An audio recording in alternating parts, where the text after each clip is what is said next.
भारतीय मार्केट्स में पिछले 15 मिनट में अच्छी रिकवरी कहना होगा। इनफैक्ट निफ्टी का इंट्राडे लेकर आइए आप ज़रा। निफ्टी अभी भी 50 पॉइंट नीचे है, लेकिन इंट्राडे में हम 150 पॉइंट से ज़्यादा नीचे थे। तो उस सेंस में 23,500 के लो से करीब 23,650 का सफ़र पिछले 10-15 मिनट में निफ्टी ने तय किया। हालांकि मिड कैप्स और बैंक निफ्टी में अभी भी गिरावट है। वहाँ भी रिकवरी आई है डे लो से, लेकिन वहाँ पर गिरावट कुछ ज़्यादा ही थी, तो इस वजह से रिकवरी उतनी प्रोनाउंस आपको नहीं दिखेगी जितनी कि निफ्टी में दिखाई दे रही है। लेकिन खैर देखते हैं आखिरी का 1.5 घंटा कैसा रहेगा। शो की शुरुआत करेंगे कमाई का अड्डा की हेडलाइंस के साथ। भारी बिकवाली के बाद बाजार में रिकवरी की कोशिश। निफ्टी निचले स्तरों से 150 पॉइंट सुधरकर 23,650 के करीब। बैंक निफ्टी में भी थोड़ा सुधार, लेकिन मिड कैप और स्मॉल कैप में ज़बरदस्त सेलिंग प्रेशर। दोनों इंडेक्स करीब 1.5% नीचे। बिकवाली के इस माहौल में रियल्टी, सरकारी बैंक और आईटी शेयरों में सबसे ज्यादा दबाव ओरेकल फाइनेंशियल्स, केपीआईटी टेक्नोलॉजीज और परसिस्टेंट में सबसे ज्यादा गिरावट। वहीं कैपिटल गुड्स में 7% ज्यादा गिरावट के साथ डिक्सन बना वायदा का टॉप लूजर। कमज़ोर बाजार में भी रिलायंस दिखा रहा है दम। जेफरीज और बर्नस्टाइन की बुलिश ब्रोकरेज रिपोर्ट से शेयर में जोश कायम। जेफरीज ने दिए हैं 1690 के टारगेट। कोविड के बाद सबसे आकर्षक हैं वैल्यूएशन। शेयर में 2% से ज़्यादा का उछाल। क्रूड में तेजी और बुलिश ब्रोकरेज रिपोर्ट्स में ओएनजीसी में खरीदारी का मूड आज भी कायम। आज भी शेयर करीब 2% से चढ़कर बना वायदा का टॉप गिनर। ऑयल में भी करीब 2% की तेजी। एक हफ्ते में ऑयल 10% तो ओएनजीसी करीब 13% चला। कल टीसीएस के नतीजों के साथ होगी तीसरी तिमाही के नतीजों के मौसम की शुरुआत। नतीजों से पहले टीसीएस में खरीदारी का मोड। मोतीलाल ओसवाल के मुताबिक Q3 में 6% बढ़ सकता है निफ्टी कंपनियों का मुनाफा। मार्जिन में भी थोड़ा सुधार संभव। चलिए शो की शुरुआत करेंगे फिर। और जैसा कि मैं कह रहा था आपको, हेडलाइंस में मार्केट्स में थोड़ी सी रिकवरी इस समय आपको देखने को मिली है। हालांकि एडवांस डिक्लाइन अभी भी काफ़ी ख़राब है, 1:3 का एडवांस डिक्लाइन। बैंक निफ्टी अभी भी करीब 470 पॉइंट के करीब आपको नीचे ट्रेड करता हुआ दिखाई देगा।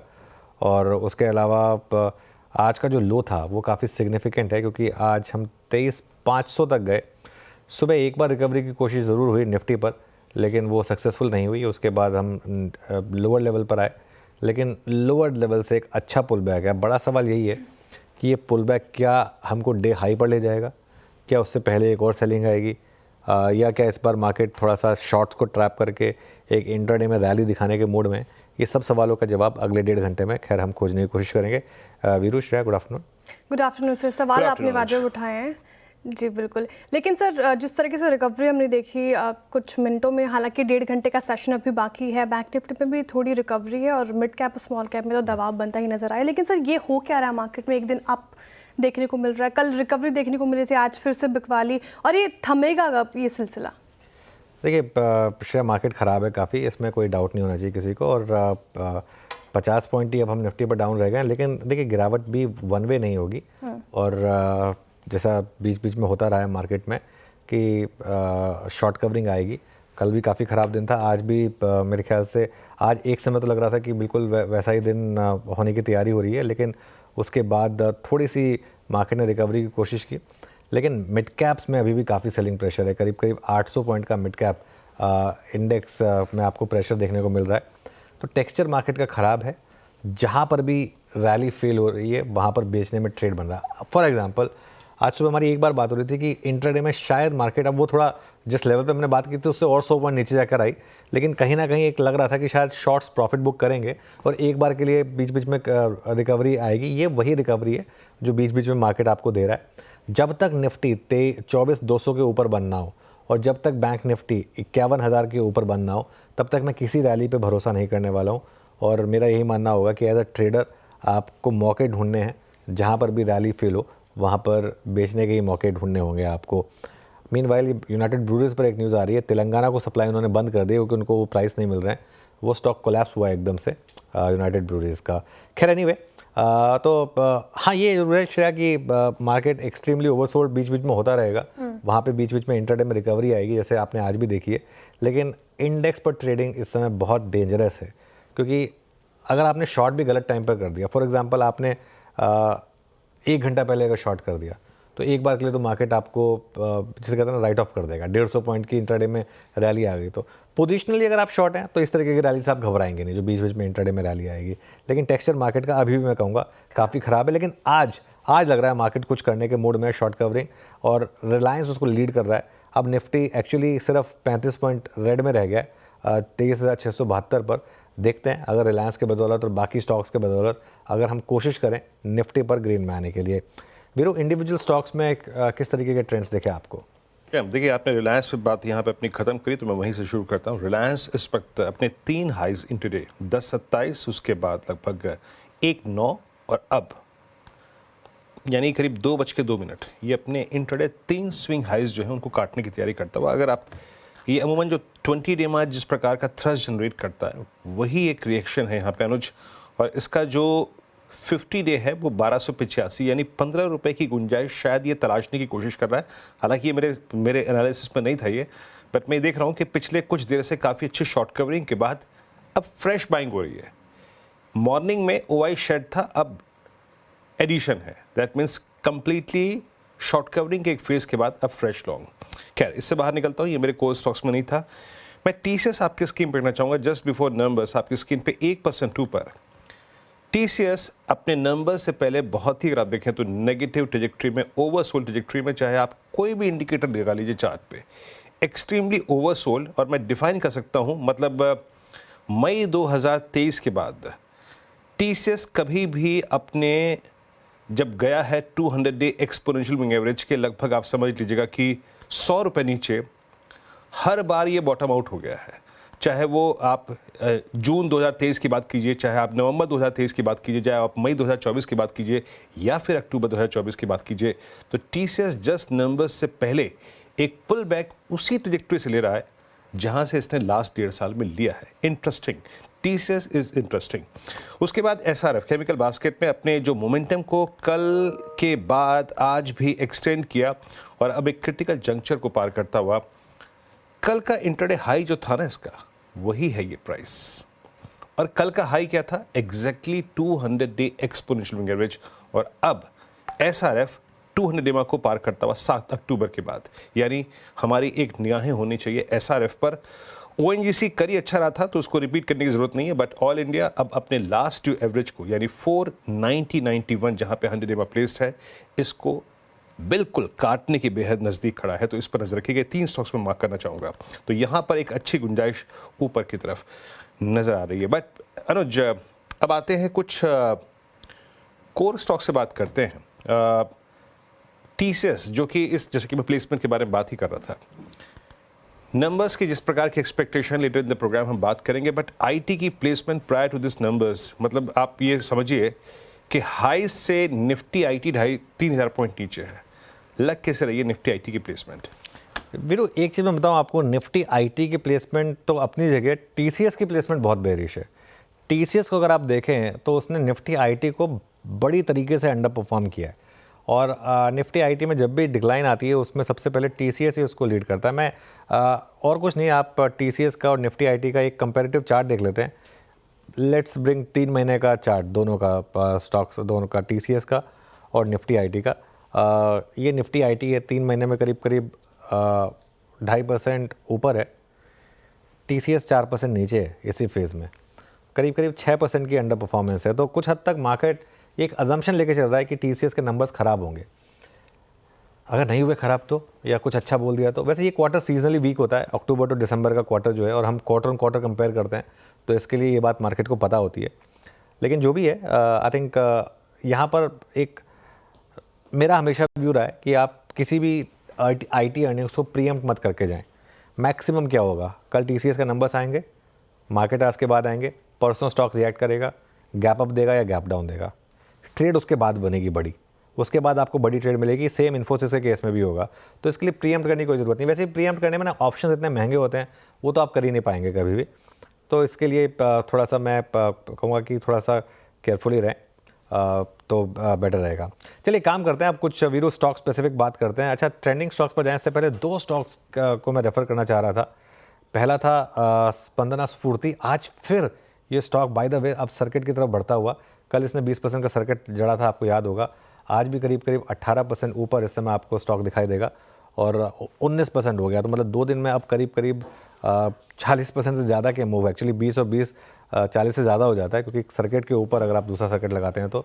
और दूसरा स्टॉक जो आज हमने सुबह मेंशन किया था वीक मार्केट में भी, फिनिक्स मिल्स, जो F&O के न्यू इंक्लूजन्स की बात हुई थी, उसमें एक स्टॉक जो पिक किया गया था वो था फिनिक्स मिल्स। ये देखिए आप किस तरीके से आज इसने आपको लोअर लेवल से शानदार रैली बना कर दी है।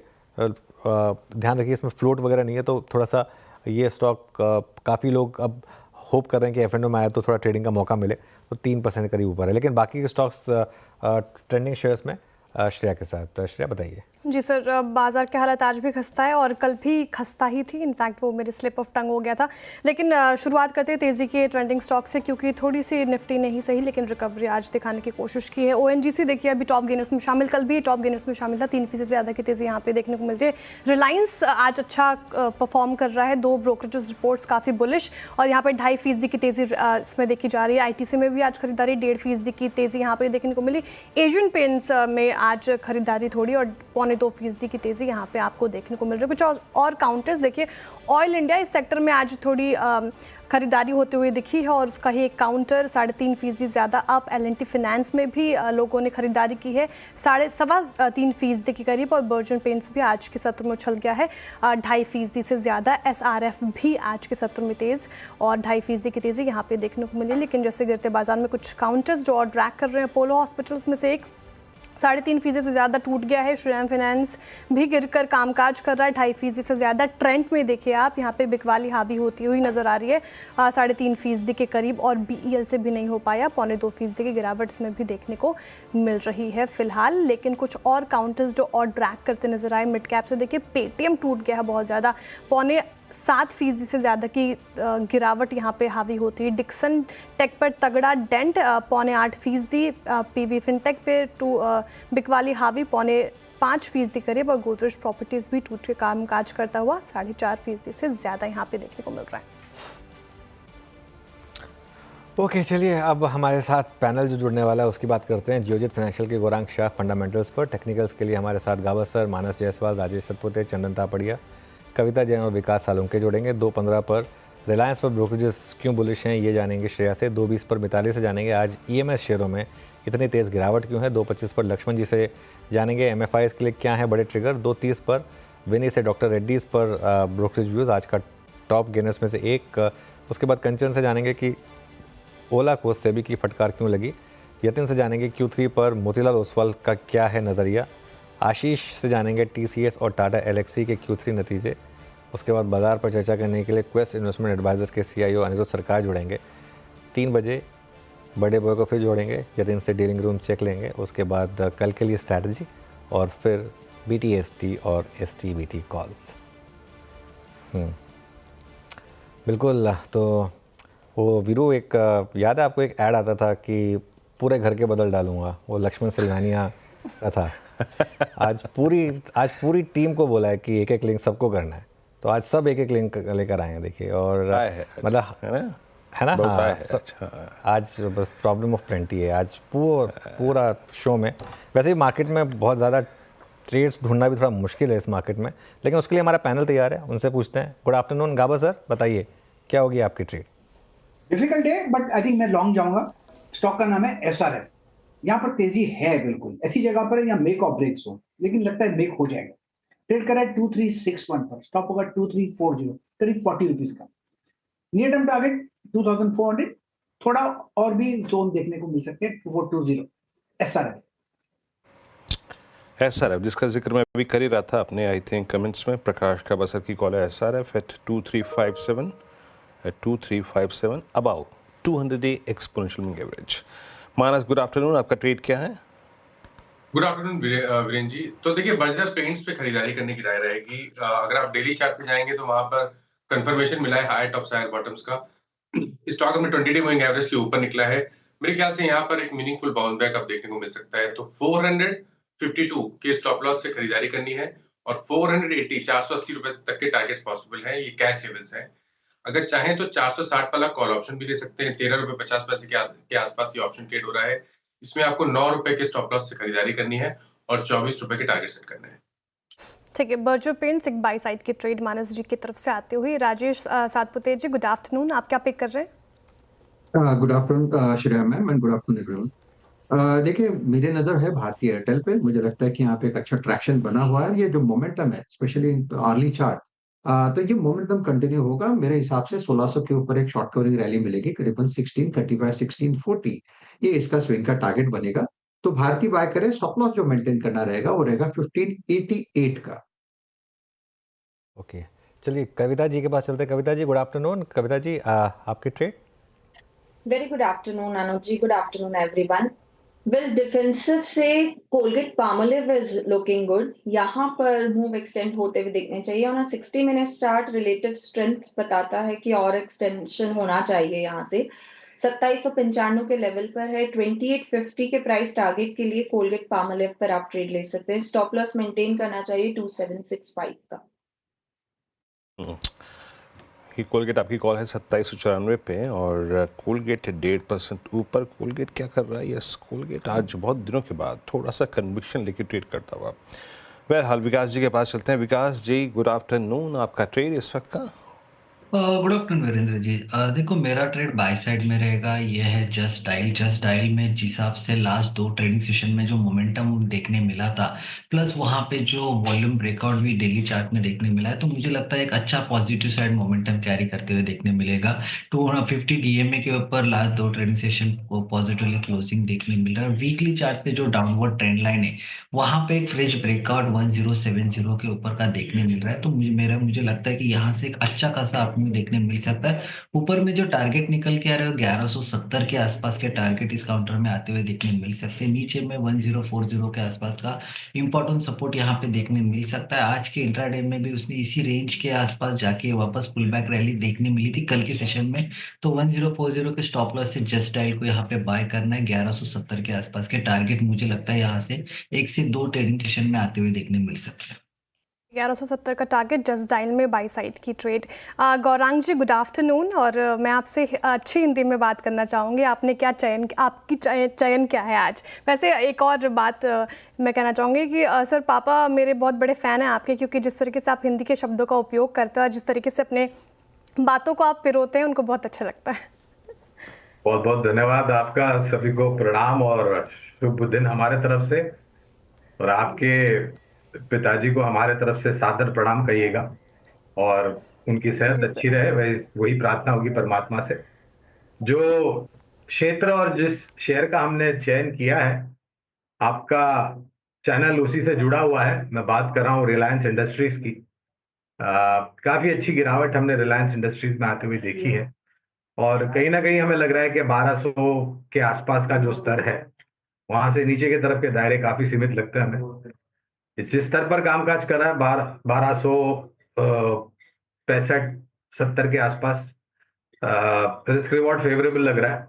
और लंबी अवधि के लिए जो लक्ष्यांक हमने निर्धारित किए हैं, वो करीबन 1500 के पार के हैं। ये भी कहना अनिवार्य होगा कि तीसरी तिमाही के नतीजे का आगाज कल से शुरू हो जाएगा, और अगर रिलायंस इंडस्ट्रीज के आंकड़ों ने उतनी ही उत्सुकता दिखाई हमें आंकड़ों में, तो इस लक्ष्यांक में परिवर्तन होगा। बिल्कुल। आज इनफैक्ट अगर मार्केट को कंप्लीट कोलैप्स से किसी स्टॉक ने बचाया, वो था रिलायंस। सुबह से निफ्टी का टॉप गेनर और टॉप गेनर तो नहीं, टॉप कंट्रीब्यूटर बना हुआ है निफ्टी का, मजबूती के साथ टिका है। 2 रिपोर्ट आई सुबह, बर्नस्टीन और जेफरीज की। दोनों हमने आज सुबह डिस्कस की थी, दोनों को एक बार रिविजिट करते हैं श्रेया के साथ। श्रेया, बताइए। बिल्कुल, रिलायंस में अच्छी खासी तेज़ी आज गिरते बाजार में देखने को मिली, और 2 ब्रोकरेजेस फर्म्स की रिपोर्ट, जैसा कि आपने मेंशन किया, सर, बर्नस्टीन की और जेफरीज की रिपोर्ट आई है। दोनों ही काफ़ी बुलिश रिपोर्ट है। बर्नस्टीन ने जहां आउट परफॉर्म की रेटिंग दी है, टारगेट 1520 रुपये प्रति शेयर कर दिया। 18% का अपसाइड पोटेंशियल बर्नस्टीन को इस पर्टिकुलर काउंटर में नजर आता है। वही जेफरीज की बात करें तो बाय की कॉल और अच्छा खासा टारगेट यहाँ पे 1690 रुपये प्रति शेयर का टारगेट देते दिख रहे हैं जेफरीज, और यहाँ पे 26% का अपसाइड पोटेंशियल रिलायंस पर उनको नजर आ रहा है। देखिए, दोनों ही फर्म का मानना है कि 2025 में जो है हालात कंपनी के सुधर सकती है। कंपनी की जो वैल्यूएशन है, क्योंकि वो अभी बहुत चीप वैल्यू पे ट्रेड कर रहा है कोविड के बाद से, दैट इज मार्च 2020 के बाद से।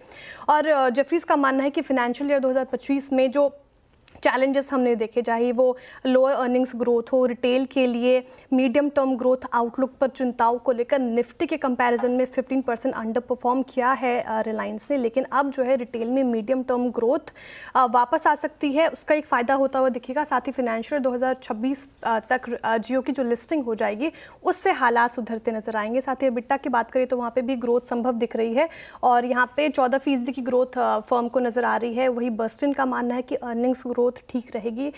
इसके पीछे कारण देखें तो टेलीकॉम और रिटेल में अच्छी खासी तेजी देखने को मिल सकती है, उसके सहारे अर्निंग्स ग्रोथ अच्छी रहेगी और रिफाइनिंग मार्जिन में भी एक रिबाउंड दिखेगा, इसलिए रिलायंस फोकस में। बिल्कुल, रिलायंस फोकस में आज 2.25% से ज़्यादा ऊपर। और इसमें एक बात जो कही थी, जो मार्केट ने, बाकी सब चीज़ें तो खैर अपनी जगह, मार्केट ने एक चीज़ को जो चुन लिया उस पूरी रिपोर्ट में, वो थी जियो की potential listing. Because at the end of the day Reliance में आगे जाकर जो री रेटिंग फैक्टर्स होंगे वो तब आएंगे जब अलग अलग बिजनेसेस लिस्ट होंगे सेपरेटली। जो मार्केट का मानना है कि होगा इवेंचुअली, जियो अलग लिस्ट होगा, रिटेल अलग लिस्ट होगा। एक बार भारती देखते हैं, क्योंकि उसका कुछ रब ऑफ आपको आज भारती में भी शायद देखने को मिल रहा है। देखिए भारती एयरटेल ये भी डे हाई पर आया। कविता जी, आपसे सवाल पूछना था मुझे, और रिलायंस और भारती दोनों के चार्ट देखिए, दोनों पर व्यू दे दीजिए। तो अनुज जी, भारती अभी एज ऑफ नाउ एक कंसोलिडेशन फेज में है। 1616 1620 एक इमीडिएट रेजिस्टेंस है, वंस उसे क्रॉस करता है तो यहाँ अच्छे मूवमेंट बनते हुए दिखेंगे। पोजिशनल सेटअप में भी अगर देखें तो मुझे लगता है 1580 के ऊपर जब तक मेंटेन है, भारती पर अपनी पोजिशनिंग की जा सकती है। And Reliance, this is accumulation zone for the long term perspective भी जो लोग लेना चाह रहे हैं। आज ऑलरेडी काउंटर ने एक अच्छा मूव दिखाया है 1268 के लेवल पर, तो पोजीशनिंग अगर है फॉर इंट्राडे पर्सपेक्टिव तो 1258 का स्टॉप लॉस मेंटेन करना चाहिए अपनी पोजीशन पर। अपसाइड मोमेंटम स्टिल ओपन दिखता है काउंटर पर 1285 1300 के लेवल के लिए। ओके, मीनवाइल निफ्टी अब 200 पॉइंट रिकवर हो चुका है डे लो से, शानदार रिकवरी। ऑलमोस्ट 23,700 को हम वापस स्ट्राइक करने जा रहे हैं। वैसे कविता जी, वीरू के पास भी एक सवाल था आपके लिए। नहीं, मैं सोच रहा था थोड़ी देर बाद पूछूंगा, लेकिन पूछ ही लेता हूँ। अनुज ने यहाँ पे टीज कर दिया है। कविता जी, पुष्पा 2 आपने देखी बट पीवीआर को कोई बेनिफिट नहीं हुआ, क्या कारण? मैं पता है अनुज, 1989 के बाद कविता जी ने मैंने प्यार किया के बाद पुष्पा 2 पहली पिक्चर देखी है, आपको मालूम है? वीरेंद्र जी को ना ज्यादा पता है मुझसे मेरे बारे में। तो पुष्पा 2 एक्चुअली ना कुछ बड़े बड़े लोग देखने नहीं गए, इसलिए पीवीआर पर कोई असर हो नहीं रहा है। नहीं, क्या बात कर रहे हैं अनुज? गए हैं? क्या बात कर रहे हैं? अनुज गए हैं? मैं गया हूँ, मैं आपकी बात कर रही हूँ। मैं गया हूँ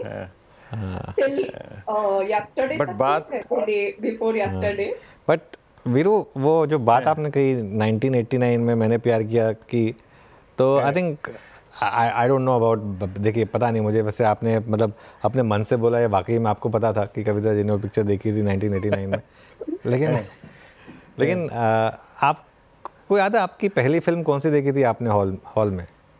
मैंने देखी थी पापा के साथ, मेरे ख्याल से बलिया में, तेरी मेहरबानियाँ हॉल में लगी थी। उस वक्त मैं बहुत छोटा था। मेरी याददाश्त बहुत तेज़ है अनुज, और मुझे बचपन की हर बात अभी भी तक याद है, और मुझे वो मूवी अभी भी याद है अच्छी तरीके से।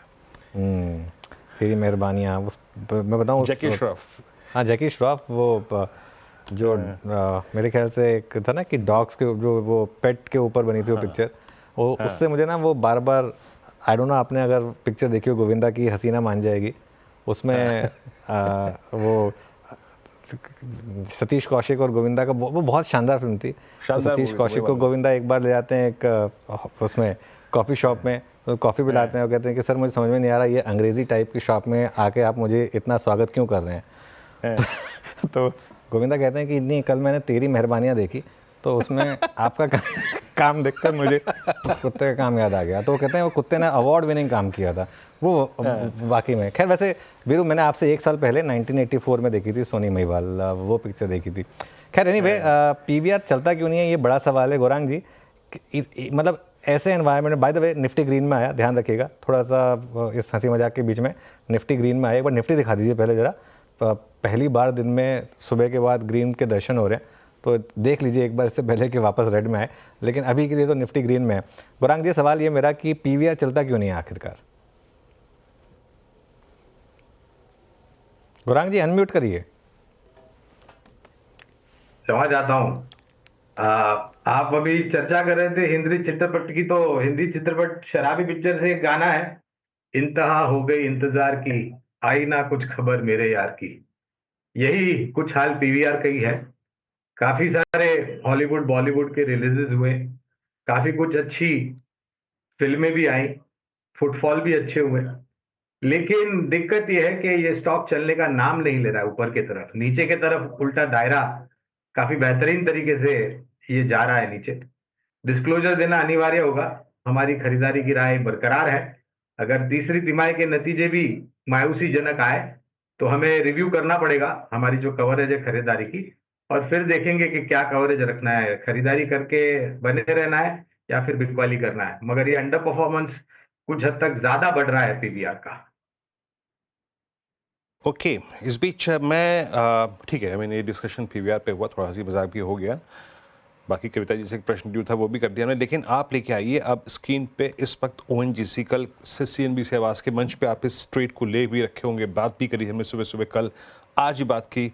मानस फाइनली वो dream breakout, I think post September 2024, finally वो 270 की ट्रैजेक्टरी पार हो गई, 273.50 क्रूड का फ्लो इसके फेवर में है। मानस को एक कॉल पकड़नी चाहिए। ऑयल एंड गैस स्पेस आज सेंटर ऑफ अट्रैक्शन है, आपका ओएनजीसी पे टेक इस वक्त? देखिए, व्यू तो अभी भी पॉजिटिव है क्योंकि स्टॉक ने 200 डे और 20 वीक मूविंग एवरेज दोनों ब्रीच किए हैं। मेरा समझना है कि यहाँ से भी करीब 15 रुपए का अप मूव आपको ओएनजीसी दिखा सकता है। हालांकि स्टॉप लॉस थोड़ा सा दूर है, बेहतर रहेगा कि ऑप्शन के थ्रू ही ट्रेड को लें। तो 275 का कॉल ऑप्शन ओएनजीसी का लिया जा सकता है। 6 रुपए के आसपास ये ऑप्शन ट्रेड हो रहा है। इसमें स्टॉप लॉस आपको 3 रुपए 90 पैसे के स्टॉप लॉस से खरीदारी करनी है, और अगर 15 रुपए का मूव मिल गया तो शायद आपको यहाँ पर 12 से 15 रुपए तक के टारगेट भी इस ऑप्शन में देखने को मिल सकते हैं। ओके, मीनवाइल एक बार रिविजिट करते हैं यूनाइटेड ब्रूरीज को। कुछ देर में यतिन से बात करेंगे, क्योंकि वो जो फैसला आया था कि कंपनी ने जो बोला था कि अब हम बस तेलंगाना को बियर नहीं देंगे, और उसके बाद से वो स्टॉक गिरा, 900 करोड़ का बकाया है।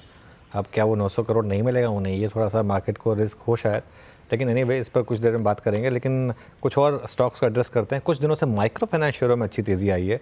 स्पंदना स्फूर्ति तो खैर 2 दिन में 40% भाग ही चुका है। आज क्रेडिट एक्सेस ग्रामीण में भी करीब 15% की तेज़ी है।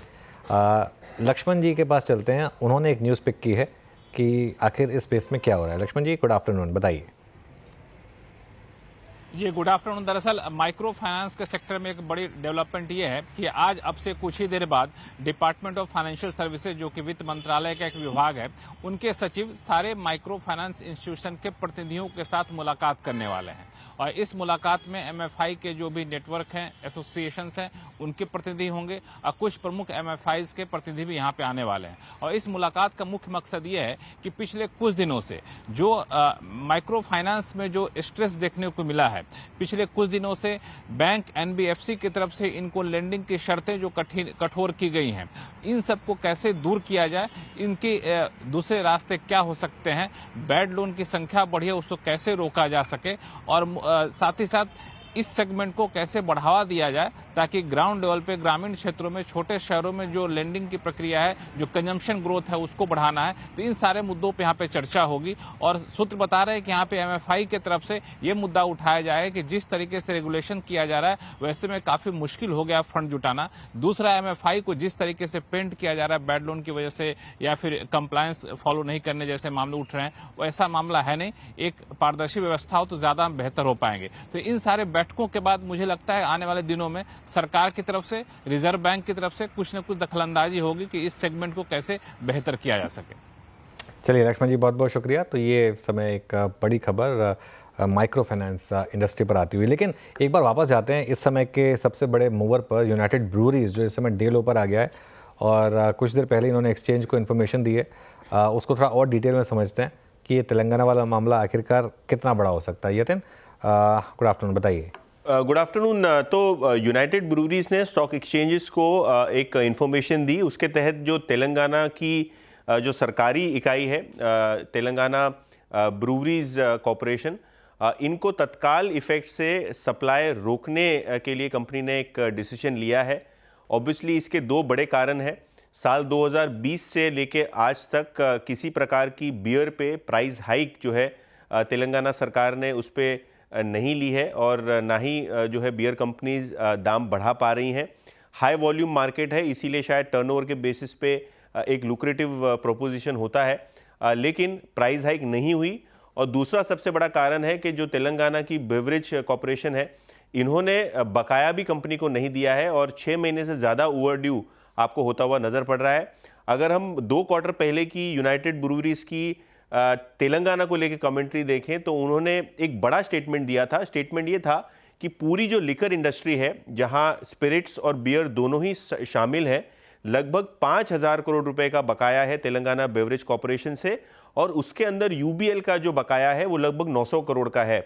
अगर हम ये अज्यूम करें कि उसके बाद भी यूनाइटेड ब्रूवरीज ने सरकार जो राज्य सरकार है उसके कहने पे सप्लाई को शुरू रखा था, तो 900 करोड़ तो पहले का बकाया था। फेस्टिव सीजन और पिछले 3 महीने 4 महीने की आप सेल पकड़ लें तो 1000 करोड़ से ऊपर का बकाया हो सकता है। तो शायद ये जो अंडरस्टैंडिंग है बाजार की, इसके चलते स्टॉक में आप 7-8% तक का डाउनफॉल देख रहे हैं। अभी थोड़ी बहुत स्टॉक में रिकवरी है क्योंकि लोगों को ये भी लगता है कि शायद ये आर्म ट्विस्टिंग मीन्स है, क्योंकि एसोसिएशन रिप्रेजेंट कर रहा था चीफ मिनिस्टर के सामने और शायद अभी यहाँ से एक प्राइस हाइक भी लेने मिले, बकाया भी ड्यू आए। लेकिन ये एश्योरेंस जो है अगस्त महीने से शुरू था, उसके बाद भी पेमेंट नहीं आया है 4 महीने के बाद। तो ये किस तरीके से लिया जाए, ये अभी थोड़ा कंफ्यूजिंग है। कंपनी इस पर ज़्यादा क्लैरिटी देगी, लेकिन क्लियरली अभी मुद्दा ये है कि जो बकाया है वो नहीं आ रहा। और अगर हम ये अज्यूम करें कि अगस्त में जो मैनेजमेंट ने जो कमेंट्री दी थी, 900 करोड़ बकाया अगर नहीं आता है तो ये कंपनी को लगभग 3 साल का जो मुनाफा है इसका नुकसान होता हुआ नज़र पड़ेगा। तो कहीं ना कहीं मार्केट थोड़ा वरीड है ड्यूज को लेके, लेकिन उम्मीद ये भी है कि शायद ये आर्म ट्विस्टिंग के बाद राज्य सरकार कुछ कड़े कदम उठाए ड्यूज को लेके और प्राइस हाइक को लेके। बिल्कुल, प्राइस हाइक और बकाया एक अहम मुद्दा जिस पे चिंता जताई जा रही है। शुक्रिया यतिन जी तमाम जानकारी के लिए। और यूबीएल देखिए विकास जी, चार्ट आप इंटरडे में तो 7% से ज़्यादा गिर गया और अभी भी 4% से ज़्यादा की गिरावट इस पर्टिकुलर काउंटर में देखने को मिल रही है। कैसे रीड कर रहे हैं, क्या ये अभी सही समय है इसमें एंट्री करने के लिए जिस तरीके से इसमें गिरावट है, या फिर जिस तरीके से बकाये को लेकर चिंता जताई जा रही है अभी फिलहाल अवॉइड करना चाहिए? आपकी राय? देखो अभी जस्ट ये 100 और 200 डीए में जो है उसके आसपास ट्रेड करते हुए देखने मिल रहा है, और मुझे लगता है कि जब तक इसके ऊपर ट्रेड कर रहा है तब तक तो ठीक ठाक है। लेकिन अगर ये जैसे 1970 के नीचे फिसलता है तो थोड़ा सा यहाँ पे जो साइन है वो नेगेटिव होते हुए देखने मिलेगा। हालांकि जिनके पास पोजीशन है तो एटलीस्ट 1970 का यहाँ पे एक स्टिलिंग स्टॉप लॉस लगा के ही इसमें काम करना चाहिए। एक बार यहाँ पे सेटल डाउन हो जाएगी, ऊपर में जो रेंज निकल के आती है वो 2018 के आसपास के, इसके ऊपर अगर एक काउंटर वापस ट्रेड करना स्टार्ट होता है तो मुझे लगता है वापस एक अपसाइड का मोमेंटम कैरी करते हुए देखने मिलेगा। फिलहाल तो एक सपोर्ट जोन के आसपास ट्रेड कर रहा है, तो जिनके पास पोजीशन है तो मेरी होल्ड करने की राय रहेगी। 1970 का यहाँ पे आज के दिन के हिसाब से एक स्टॉप लॉस लगा के इसमें होल्ड किया जा सकता है, और ऊपर में जैसे ही 2018 के आसपास आता है उसके ऊपर क्लोज होता है तो मुझे लगता है वापस 2060 के आसपास का एक मोमेंटम कैरी कर सकता है। तो फिलहाल तो होल्ड करने की राय है। फिलहाल होल्ड करने की राय है न्यूज़ फ्लो के बाद जिनकी एग्जिस्टिंग पोजीशन है। मीनवाइल थोड़ा सा बाजार की वॉलेटिलिटी को देखिए। निफ्टी अभी करीब करीब 23,717 का हाई लगा के आया, मतलब पोस्ट 2 मतलब 2 बजे के बाद फिर स्लाइड आया 23,658। तो वॉलेटिलिटी काफ़ी ज़्यादा है, आई मीन, और मात्र 4-5 टिक्स में। बट जो स्टॉक सुबह के मोमेंटम को अभी भी कायम रखे हुए हैं उसमें आप जरा लिखे आइए बजाज फिनसर्व। मुझे याद है सुबह सुबह जब अनुज और मैं कर रहे थे ओपनिंग तो ये ट्रेड पिक किया था मेरे ख्याल से सचिन ने एट 1705, और ये मतलब फ्यूचर्स में है, स्पॉट में लगभग 1700 पे है। आपकी राय इस पे क्या होगी? विकास 1705 और टिपिकल फ्लैग है स्क्रीन पर। इस बार पिछली 4 कैंडल्स स्टेबल हो रही हैं और बड़े एवरेजेस के ऊपर। बजाज फिनसर्व ये अपने मोमेंटम को कंटिन्यू करे, कल भी कंसिडर करना चाहिए? क्या क्या क्या ऐसे चांसेस लग रहे हैं आपको? जी ये भी 200 DMA last 3 to 4 trading session में हमने नोट डाउन किया है कि उसके ऊपर ये सस्टेन करते हुए देखने मिल रहा है। हालांकि 100 डीएमए के आसपास ऊपर एक रेजिस्टेंट फेस होते हुए मिल रहा है, 1734 के आसपास का एक रेजिस्टेंट यहाँ पे 100 डीएमए का देखने मिल रहा है। बट ओवरऑल अगर सेटअप देखो तो यहाँ पे मुझे लगता है अच्छा खासा एक अप मूव यहाँ पे देखने मिल सकता है। नीचे में इंपॉर्टेंट सपोर्ट 1660 के आसपास इस काउंटर में है, तो मुझे लगता है यहाँ से एक पॉजिटिव साइड एक मोमेंटम देखने आएगा। जिस हिसाब से डेली चार्ट पे आरएसआई जो है मोमेंटम इंडिकेटर ये पॉजिटिव क्रॉस ओवर दिखा रहा है, तो मुझे लगता है पहले इंट्राडे बेस पे अगर बोलूँ तो 17 से 1734 का एक फर्स्ट टारगेट यहाँ पे लेके जा सकते हैं। उसके ऊपर अगर ये काउंटर निकलता है तो ऊपर में 1820 1840 के आसपास का अच्छा खासा एक अप मूव यहाँ पे देखने मिल सकता है। तो इमीडिएट टारगेट जो है 1734 के आसपास इस काउंटर का देखने मिल सकता है। इमीडिएट टारगेट 1734 का फिलहाल पॉजिटिव लग रहा है बजाज फिनसर्व का चार्ट। अब अनुज सर, वैसे मैंने आपकी रील देखी कल एफएनओ वाली, इंक्लूजन वाली, जो 6 नए स्टॉक्स आ रहे हैं एफएनओ में, और आधी तो जानकारी मुझे आपकी रील से ही मिल जाती है। खैर सर, सवाल ये कि 6 स्टॉक्स का इंक्लूजन हुआ है, आपने फिनिक्स ही क्यों चुना? और जिस तरीके से आज तेज़ी देखने को मिल रही है, 5% ये ऊपर है, ब्रेकफास्ट में क्या किया था सर, इतना सटीक चयन आपका? नहीं श्रेया, देखिए फिनिक्स बाई चांस की बात है, अब एकदम से इसमें अच्छे मूव्स आ रहे हैं, 5% के करीब ऊपर आ गया ये। देखिए इसमें जो चयन किया था उसमें एक ही फैक्टर था जो आज सुबह हमारी टीम ने भी जो ग्राफिक्स बना के आपको दिखाए थे, कि एक तो ये एक स्टॉक काफ़ी अंडर द रेडार रहा है। इस कंपनी ने, ये अगर आप कहेंगे कि मुंबई की जो बेस्ट रियल एस्टेट कंपनीज़ हैं उनमें मैं हमेशा बोलता हूँ 2 कंपनियां जो अंडर द रेडार रही हैं, एक है नेस्को, एक है फिनिक्स मिल्स। अब उनमें से फिनिक्स मिल्स एफएनओ में आ रहा है तो ऑब्वियसली एकदम से लोगों का ध्यान आएगा इस स्टॉक पर। इसने पिछले 3 साल में शानदार नंबर्स डिलीवर करके दिए हैं, और अगेन एक ऐसी कंपनी है ना जो आई थिंक मैं सेफली कह सकता हूँ कि हमारा पूरा न्यूज़ रूम जो है ना उसके लिए ये कंपनी खास है। हम सब कभी ना कभी इस जिसका ना जिस कंपनी का प्रोडक्ट यूज़ करो उसका शेयर भी लेना चाहिए। तो ये एक ऐसी कंपनी है जिसका प्रोडक्ट तो हम सब ने यूज़ करा है कभी ना कभी, फिनिक्स मिल्स। प्लस इसकी जो शेयर होल्डिंग पैटर्न है वो उस हिसाब से बता रही थी कि जो रिटेल पब्लिक है उसका स्टेक बहुत कम है इसमें, कुल मिलाकर 4 या 5% है। बाकी प्रमोटर एफआई डीआई मिलाकर करीब 95-96% के करीब होता है। तो इसके लिए बाई चांस की बात है, लेकिन आज पूरे दिन कुछ नहीं किया इसने, लेकिन अब एकदम से पिछले 1 घंटे में शानदार मूव्स आ रहे हैं, करीब 6% के मूव्स इस समय। गाबा सर, टेक्निकली आज तो हमारी बात हो रही थी वैसे इस पर, लेकिन फिनिक्स मिल्स कैसा लग रहा है स्टॉक? फिनिक्स मिल चार्ट निकाल लेता हूं मैं फिनिक्स का, पीएचओ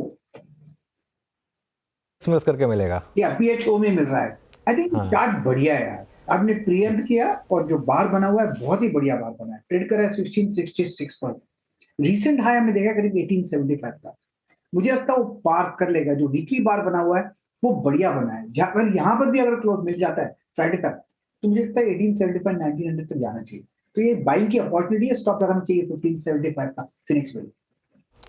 ओके गाबा सर, सॉरी गौरांग जी, फंडामेंटली है क्या आपकी कवरेज में या अब इंक्लूड करने का मन कर रहा है?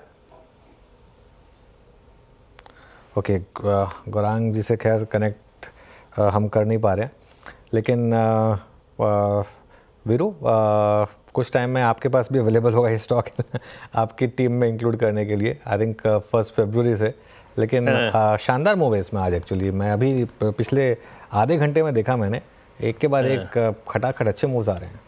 नहीं अनुज, इसमें कोई राय नहीं है कि अगर आप 2014 के ऑनवर्ड्स देखें, आई मीन पोस्ट लिस्टिंग जिस प्रकार का मूव इसने दिया, आई मीन वाकई, और स्पेशली 2022 के बाद अनुज, मतलब ठीक है मेरे लिए हेल्प ये है अनुज कि अब रात को टीम बनाने में दिक्कत नहीं होती क्योंकि आपके पास बहुत सारे स्टॉक्स हैं, दायरा काफ़ी बढ़ गया है, including this I think 50 to 55 नए स्टॉक्स हमारे पास हैं, तो अच्छी बात है। बट वाकई बहुत ही स्ट्रॉन्ग स्टॉक, और आज भी आई थिंक ये अपने ट्विन डिमा के ऊपर है, बहुत अच्छे से निकला है, और मेरे ख्याल से डेरिवेटिव्स में इंक्लूजन की खबर इसको काफ़ी हद तक टोस पर रखेगी। गौरांग, अनुज पूछ रहे थे इनफैक्ट फिनिक्स मिल पे आपकी व्यू, और आप 1655 पे इस प्राइस पे क्या आउटलुक रखते हैं, आपकी कवरेज में है क्या?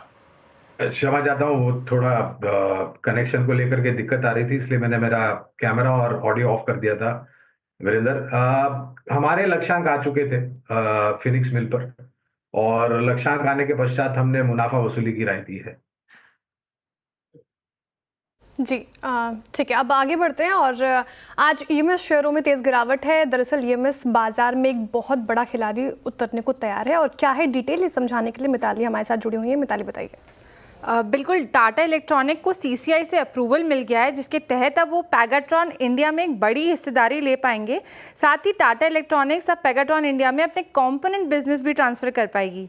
पर इसका जो डायरेक्ट इम्पैक्ट है इस सीसीआई के अप्रूवल का, ये हमें आज ईएमएस सेक्टर के शेयरों में देखने को मिला है, जहाँ सीसीआई अप्रूवल के बाद ईएमएस शेयर्स में काफ़ी सेलिंग देखने को मिली है। तो पहले बात करते हैं कि आखिर पैगाट्रॉन इंडिया है क्या। तो पैगाट्रॉन कॉरपोरेशन की सब्सिडरी है पैगाट्रॉन इंडिया, जो कि आईफोन बनाता है। साथ ही एप्पल के प्रोडक्ट्स को नॉर्थ अमेरिका, एशिया और यूरोप में एक्सपोर्ट करता है। एक और इंटरेस्टिंग बात यह है कि पैगाट्रॉन इंडिया ने नवंबर 2023 में ताइवानीज कंपनी की जो बैंगलोर की यूनिट है विस्ट्रॉन की, उसको $12.5 करोड़ में खरीदा था। इस डील के बाद पैगाट्रॉन इंडिया की प्रोडक्शन कैपेसिटी और भी बढ़ सकती है। एक बार नज़र डालें ईएमएस सेक्टर के पी वैल्यूएशंस पर, तो कुछ इस प्रकार है कि केन्स टेक्नोलॉजी का पी रेशो अभी चल रहा है 97 टाइम्स, डिक्सन टेक्नोलॉजी का पी है 90 times, CG power 72 times, Amber enterprises 69 times, Avalon tech 65 और सिरमा एसजीएस चल रहा है 46 टाइम्स। तो ईएमएस सेक्टर का जो ये सारी कंपनीज हैं, इनकी पी वैल्यूएशन काफ़ी हाई है, जो इन्वेस्टर्स के लिए एक चिंताजनक विषय है। साथ ही ये जो डेवलपमेंट आज देखने को मिला सीसीआई अप्रूवल के बाद, अगर ये आगे ऐसे ही चलता रहा तो काफ़ी लॉन्ग टर्म इम्पैक्ट भी मिड साइज़ और छोटी कंपनीज को सफ़र करना पड़ सकता है। बिल्कुल। चलिए देखिए, अगर हमारे व्यूअर्स ना समझ पाए हो तो ये स्टोरी पूरी की पूरी थी जो आज ईएमएस स्टॉक्स गिरे हैं। आप स्टॉक एक भी नहीं देख पाए होंगे, लेकिन मैं दिखा देता हूँ। डिक्सन टेक करीब 7% नीचे है, केन्स टेक्नोलॉजीज 4% नीचे, और पीजी इलेक्ट्रोपास करीब 2.5% नीचे। ऑब्वियसली सबसे ज़्यादा डिक्सन चला है, तो इसके लिए डिक्सन करीब 8% नीचे। मिताली शुक्रिया ये पूरी की पूरी स्टोरी एक्सप्लेन करने के लिए। मानस, डिक्सन पर एक व्यू हो जाए, अगर कोई ट्रेड बनता है क्या यहाँ पर? देखिए, काफी समय के बाद इस तरह के का रिवर्सल चार्ट्स को देखने को मिला है। अगर आप देखेंगे तो लोअर टॉप लोअर बॉटम का कंफर्मेशन है, 20 डे मूविंग एवरेज के नीचे फिसला है। एक ट्राई सपोर्ट था 17,500 के आसपास, 600 के आसपास, उसको स्टॉक ने ब्रीच किया है। मेरे ख्याल से ये करेक्शन बढ़ सकता है, शायद 16,000 तक के भाव देखने को मिल सकते हैं। कभी कोई उछाल मिले तो यहाँ पर निकलने की कोशिश करनी है, और खरीदारी तो अब केवल 18,100 के ऊपर ही करनी चाहिए। डिक्सन 17,037 पे, और एक बार एम्बर को भी लेके आइए। एम्बर क्या कर रहा है आपकी स्क्रीन पर? ये लगभग 78 ये भी बैकफुट पे है, बट फिर भी आप देखें इसका जो प्राइस फॉल है ना, एक ट्रेजेक्ट्री के ऊपर है। हमें आप कह सकते हैं बेनिफिट ऑफ डाउट दे सकते हैं। अभी भी शॉर्टेस्ट मूविंग एवरेज 10 डे को भी तोड़ने के कगार पे बिल्कुल नहीं है। बट निफ्टी क्या कर रहा है आपकी स्क्रीन पे? 23,656 पे। अच्छा, मैं बहुत देर से इच्छुक था एक सेगमेंट पे बात करने के लिए। बर्जर पेंट्स इस कार्यक्रम में कॉल थी अभी, जरा प्लीज़ लेके आइएगा बर्जर पेंट्स। डायरेक्टर साहब मेरे को इन्फॉर्म कीजिएगा किसने पिक की थी। इट्स नाउ 461.70, मेरे ख्याल से मानस ने पिक किया था ये। हाँ मानस, और क्रूड भी रखिएगा स्क्रीन पे। क्रूड एट 77, बर्जर पेंट्स का ये पुल बैक 20 डेमा को पार करना, अब इसको हमें वेटेज देनी पड़ेगी, क्योंकि 20 डेमा पार हुआ है 4 अक्टूबर के बाद पहली बार, जहाँ से इसका एग्जैक्ट बुरा फेज शुरू हुआ था। मतलब 4 अक्टूबर के बाद पहली बार ये घटना हुई है। And same is the case with, आप देखिए एशियन पेंट्स 23-31, एशियन पेंट्स भी आज अपना 20 डेमा स्ट्राइक करता हुआ पहली बार सिंस 3 अक्टूबर।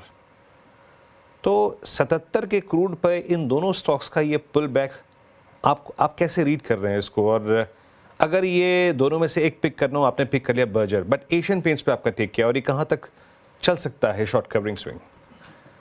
देखिए, दोनों में स्ट्रेंथ लग रही है, लेकिन बर्जर ने ब्रेकआउट ऑलरेडी दिया है, 20 डे मूविंग एवरेज के ऊपर निकला, इसलिए बर्जर पेंट मैंने पिक किया। एशियन पेंट्स के लिए थोड़ा सा इंतजार करना पड़ेगा, 2350 के ऊपर, 2350 के ऊपर यहाँ पर भी खरीदारी करनी चाहिए। फिर आप 2520 तक के टारगेट सेट कर सकते हैं। तो 2350 के ऊपर खरीदारी करेंगे, 2310 के स्टॉप लॉस से, और 2520 के टारगेट सेट करेंगे। ओके, चलिए अब एक आध और स्टॉक्स देख लेते हैं, उसके बाद चार का चौका की शुरुआत करेंगे। निफ्टी वापस एक बार रेड में आया था, और उसके बाद थोड़ा सा मार्केट स्टेबल होने की कोशिश कर रहा है। ज़ोमैटो को देखते हैं एक बार। ज़ोमैटो सुबह काफ़ी गिरा था, अब थोड़ी सी रिकवरी है उसमें, और ITC लेकर आइए एक बार ज़रा। हम पूरे दिन सिर्फ रिलायंस की बात कर रहे थे, लेकिन मार्केट की रिकवरी में एक और स्टॉक जिसने सपोर्ट दिया वो है ITC 448 पर। कुरांग जी, अब ITC x of hotel business, क्या इसका रीजनेबल प्राइस होगा? ये होटल बिजनेस को लेकर के एक अनुमानित जो मूल्यांकन नजर आते हैं वो करीबन 150 और 200 के बीच में अनुमानित है होटल बिजनेस को। और जहां तक ITC का सवाल है, मेरे ख्याल से पहले भी हमने चर्चा की थी अनुज भाई, 525 से लेकर के 550 के बीच के अनुमानित लक्ष्यांक निर्धारित किए हैं। और एक अच्छी खासी रिकवरी अनुज भाई हमने ग्रामीण और मध्यम ग्रामीण भारत के जो इलाके हैं वहां से आती हुई दिख रही है। ठीक है, ITC पे ये राय फिलहाल अच्छी तेज़ी देखने को मिल रही है, इसमें 2% करीब तेज़ी देखने को मिल रही है। लेकिन एक स्टॉक है, ओला की बात कर लेते हैं। ओला को लगातार झटके लग रहे हैं। देखिए, सेबी की फटकार एक बार और पड़ी है ओला पर, और इसी के साथ कर्नाटक हाई कोर्ट से भी कंपनी को झटका लगा है। ज़्यादा जानकारी के लिए माफ़ कीजिएगा, कंचन मेरे साथ जुड़ रही हैं। कंचन जी बताइए। जी, जैसे कि आपने बताया कि एक तो सेबी की फटकार और साथ ही साथ कर्नाटक हाई कोर्ट से भी कंपनी को एक फटकार तो डेफिनेटली लगी है। और जिसके बाद आज मॉर्निंग टाइम पे हमने देखा था शेयर में करीबन 5 से 5.5% की गिरावट थी, लेकिन अभी इस टाइम पे थोड़ी सी रिकवरी देखी गई है। 1.5% तक की गिरावट अभी भी कायम है। सबसे पहले समझते हैं कि सेबी का क्या मामला है। सेबी का कहना है कि कंपनी ने जो इन्फॉर्मेशन है कंपनी की वो एक्सचेंज पे डिलीवर करने से पहले जो कंपनी के CMD है भविष्य अग्रवाल, उन्होंने अपने ट्विटर अकाउंट पे डाली थी 2 दिसंबर करीबन सुबह 9:30 बजे, जिसके चलते ये उल्लंघन का मामला सामने आया है और कंपनी के ऊपर सेबी ने थोड़ी सी फटकार लगाई है। ये तो बात थी सेबी की। अब बात कर लेते हैं कर्नाटक हाई कोर्ट की। जैसे कि हम जानते हैं कि ओला की जो सर्विसेज है उसको लेके लोग काफी ज्यादा परेशान चल रहे हैं। लोगों ने कंप्लेन करना शुरू कर दिया है और कंप्लेन ये बढ़ते बढ़ते काफी लंबे चौड़े नंबर पे पहुंच गई है, जिसके बाद जो CCPA है उन्होंने अपनी जांच को चालू कर दिया था। अब ओला ने क्या बोला, ओला गया कर्नाटक हाई कोर्ट के पास, उन्होंने बोला कि CCPA की जांच को रोक दिया जाए, लेकिन कर्नाटक हाई कोर्ट ने बोला है कि जांच को नहीं रोका जाएगा, जिसके बाद आज सारा का सारा इंपैक्ट हमें देखने को मिला है। इस टाइम पे नंबर ऑफ कंप्लेंट्स हम देखें तो वो करीबन 10,500 के आसपास बनी हुई है। और इसके बाद बोला है कि 6 महीने के अंदर अंदर इन सभी कंप्लेंट्स को कंप्लीट करना होगा। कंप्लेंट्स क्यों की गई है? कंप्लेंट्स की गई है कि जो कंपनी ने प्रोमिसेस किए हैं वो फेक प्रोमिसेस है, सर्विसेज को लेके, कंपनी के प्रोडक्ट्स को लेके और फेक एडवर्टीजमेंट को लेके लोगों ने कंप्लेन की है। और वो बोल रहे हैं कि जो कंज्यूमर राइट है वो भी कहीं ना कहीं छिनता हुआ दिखाई दे रहा है। और इससे कर्नाटक हाईकोर्ट का ये भी कहना है कि कंपनी अपनी इन्वेस्टिगेशन से बचना चाह रही है, जिसके चलते उन्होंने पूरा का पूरा ये कर्नाटक हाईकोर्ट तक मामला खींचा है। तो ये दोनों ही केसेस है जिसके चलते आज ओला में हमें एक इम्पैक्ट देखने को मिला है। बिल्कुल कंचन, सेबी की फटकार, साथ ही जो कस्टमर्स है ओला को लेकर काफ़ी ज़्यादा चिंता जाहिर की है उन्होंने, और कर्नाटक हाईकोर्ट से ये फटकार, दोनों ही चीज़ों के कारण डेंट पड़ता नजर आया। शुक्रिया कंचन तमाम जानकारी के लिए।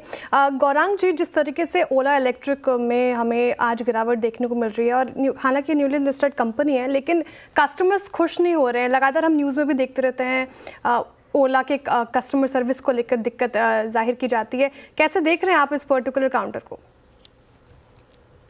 अनिवार्य होगा डिस्क्लोजर देना कि ओला इलेक्ट्रिक के IPO पर हमने एक सब्सक्राइब नोट दी थी, और वो भी लंबी अवधि के लिए। और तभी हमने ये भी बताया था, हमारी चैनल CNBC आवाज पर भी बताया था कि आपके पास समय सीमा 2 साल, 2.5 साल, 3 साल हो तब जाकर के निवेश करें। अब दिक्कत एक चीज ये समझना अनिवार्य होगा कि 10,000 से ज्यादा जब उपभोक्ताओं की कंप्लेन हो जाती है तब तक आप कुछ करते नहीं है, पहली बात। दूसरी बात, वो सिर्फ आपके उपभोक्ता नहीं है, वो आपके प्रचार भी करते हैं। अगर आपका प्रोडक्ट अच्छा है तो आपका प्रोडक्ट का प्रचार भी करते हैं। और माउथ टू माउथ पब्लिसिटी जिस तरीके से काम करती है, मेरे ख्याल से और कोई दूसरी पब्लिसिटी या फिर एडवर्टाइजमेंट काम नहीं करती है। तीसरी तरफ इनके प्रोडक्ट, एक बार अगर आप ओला और इलेक्ट्रिक के स्कूटर पर नजर डालेंगे तो आपको ऐसा महसूस होगा कि अगर तेज हवा का झोंका आएगा तो ये वाहन जो है वो पता नहीं उड़ के कहाँ चला जाएगा। तीसरी बात, उपभोक्ताएं शिकायत तो कर रहे हैं, लेकिन जाकर के कंपनी के सर्विस सेंटर में भी मिल रहे लोगों को, लेकिन कोई अनिवार्य उपाय जो है वो निकाल नहीं रहे हैं। मैंने कुछ समय पहले सुना था कि अपने सर्विस सेंटर को बढ़ा करके कुछ 3,000 या 4,000 करेंगे। अरे भाई, जो आपके पास सर्विस सेंटर है उसको तो दुरुस्त कीजिए पहले, बाद में आप और खोलिए, उसमें कोई दिक्कत नहीं है। और जो मोटरसाइकिल इन्होंने लॉन्च की थी 15 अगस्त 2024 को, वो आपको मिलेगी अगले साल दिवाली के पश्चात, या सॉरी इस साल दिवाली के पश्चात। तो कंपटीशन बहुत बड़ा है और दिक्कत बहुत है। मेरे ख्याल से इनको बहुत ही ठोस कदम उठाने पड़ेंगे अपने कंपनी को और प्रोडक्ट को ठीक करने के लिए और बैलेंस शीट को ठीक ठाक करने के लिए। ओके, वैसे गौरांग जी उम्मीद करिए कि वो ऐसा हवा का झोंका ना आए, क्योंकि अगर वो स्कूटर उड़ा के ले गया तो मतलब कुछ बहुत बड़ा साइक्लोन होगा तभी होगा।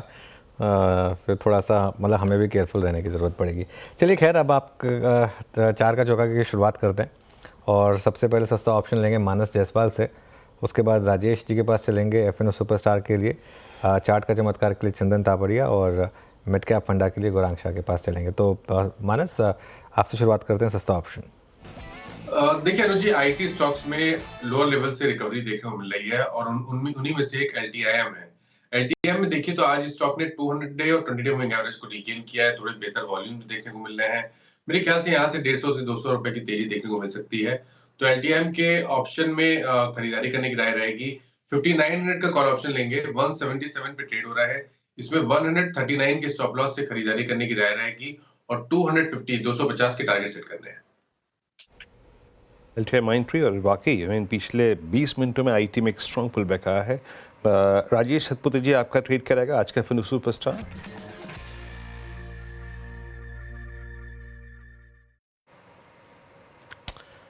राजेश जी, वो म्यूट बटन दबा हुआ है आपका, उसको अनम्यूट करना पड़ेगा आपको। ओके वीरेंद्र जी, देखिए मेरी नजर है बजाज फिनसर्व पे। बजाज फिनसर्व क्यों? क्योंकि यहाँ पे 1700 से लेके 1680 यह क्लस्टर ऑफ सपोर्ट है और इस सपोर्ट को इसने अच्छे से रिकवर किया, आप कह सकते हैं कि सपोर्ट किया है और रिस्पेक्ट दिया है। तो मुझे लगता है जब तक ये 1700 का लेवल मेंटेन करता है तब तक पूरे चांसेस है कि 1750 1760 तक का एक स्विंग मिले। तो बजाज फिनसर्व बाय करें, 1700 के ऊपर हमें बाय करना है, 1685 का स्टॉप लॉस रखना है। ठीक है, 1700 के ऊपर बजाज फिनसर्व बाय करें। चंदन जी, गुड आफ्टरनून। चार्ट का चमत्कार के लिए आपने क्या पिक किया है? Good afternoon. देखिए मैंने चार्ट के चमत्कार के लिए यहाँ पे मारुति पर फोकस करना चाहूंगा। मारुति में आप देखें तो लास्ट वीक में काफी अच्छी उछाल देखने को मिली थी। लगभग 10,750 से लेके 12,000 तक का सफर तय किया था और पिछले 2 दिनों की गिरावट के बाद आज एक पॉजिटिव प्राइस सेटअप बन रहा है। टेक्निकली बात करें तो तेजी के बाद में कंसोलिडेशन और अब एक नया मोमेंटम बनना चाहिए। और वैसे वीकली चार्ट की बात करें तो एक राइजिंग सपोर्ट ट्रेंड लाइन को ये होल्ड कर रहा है और काफी बार इस राइजिंग सपोर्ट ट्रेंड लाइन से मेजर रिवर्सल मारुति ने दिया है। तो इसके लिए मारुति पे खरीदारी की सलाह होगी। 11,650 का स्टॉप लॉस रहेगा। ऊपर में कहीं ना कहीं 12,200 तक के टारगेट मारुति दिखाता हुआ नजर आना चाहिए। ओके, 12,000 से ऊपर तक के टारगेट मारुति में आपको देखने को मिलेंगे। ये हो गई इस समय चंदन के पे। गौरांग जी बताइए, मिड कैप फंडा। ऊर्जा क्षेत्र से जुड़ी हुई कंपनी गुजरात स्थापित टोरेंट पावर का चयन हमने किया है अनुज भाई, ऊर्जा उत्पादन क्षेत्र से। और ये एक ऐसी कंपनी अनुज भाई जो ना तो सिर्फ कैश रिच बैलेंस शीट पर है, एक्सेस पावर है, लेकिन बाकी जो और क्षमता बढ़ाने की बात की है उसको लेकर के हम काफी प्रभावित हुए हैं। और जिस प्रकार से ऊर्जा उत्पादन की नीतियां सरकार ने सामने रखी है, 1710 के लक्ष्यांक लंबी अवधि के लिए निर्धारित किए और हमें लग रहा है कि ज्यादा कठिनाई नहीं होनी चाहिए जहां तक नतीजों का भी मामला है, आंकड़ा बेहतर आने के लिए। बिल्कुल, टोरेंट पावर और ये भी अब FNO में आ रहा है वैसे। तो ये समय की चार्ट ट्रेड्स आपके लिए। चलिए अब आगे बढ़ते हैं और बाज़ार की नज़र अब कल से शुरू होने वाले अर्निंग सीज़न पर है। वैसे तो आज से शुरू हो जाएगा, लेकिन बड़ी कंपनियों के लिहाज से कल शुरुआत होगी। Q3 में नतीजे कैसे रहेंगे, इस पर मोतीलाल ओसवाल फाइनेंशियल सर्विसेज ने एज ऑलवेज एक डिटेल रिपोर्ट निकाली है। क्या है रिपोर्ट में बताने के लिए हमारे साथ यतिन जुड़े हैं। यतिन, सबसे पहले तो ये बताइए कि ओवरऑल क्या अनुमान है और क्या स्ट्रैटेजी है?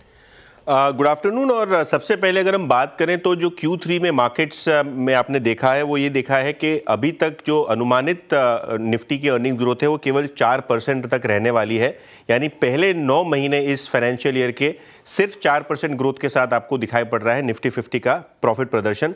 इसके अलावा $12 बिलियन के आसपास यानी लगभग 1 लाख करोड़ से ज़्यादा की FI सेलिंग आपने Q3 में देखी और निफ्टी अभी करीब 20 के पी मल्टीपल पे आपको ट्रेड करता हुआ दिखाई पड़ रहा है, जो कहीं ना कहीं एक सपोर्टिव ट्रेंड बना हुआ है मोतीलाल ओसवाल के हिसाब से।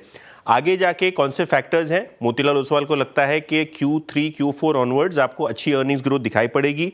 इनफैक्ट फर्स्ट हाफ में आपने देखा है कि जो केपेक्स था वो डिप हुआ है 13% से, लेकिन सेकेंड हाफ में आपको अच्छी तरीके से केपेक्स स्पेंडिंग होती हुई दिखाई पड़ेगी। फरवरी की जो आरबीआई की मीट है वहाँ एक रेट कट का एक्सपेक्टेशन है जो बाजार की ग्रोथ के लिए सपोर्टिव रहेगा। और FY26 में मोतीलाल ओसवाल का मानना है कि 16% की अच्छी प्रॉफिट ग्रोथ आपको निफ्टी 50 में देखने को मिल सकती है। Q3 के अनुमान की बात करें तो केवल 6% की प्रॉफिट ग्रोथ एक्सपेक्ट कीजिए, ऐसा मोतीलाल ओसवाल का मानना है।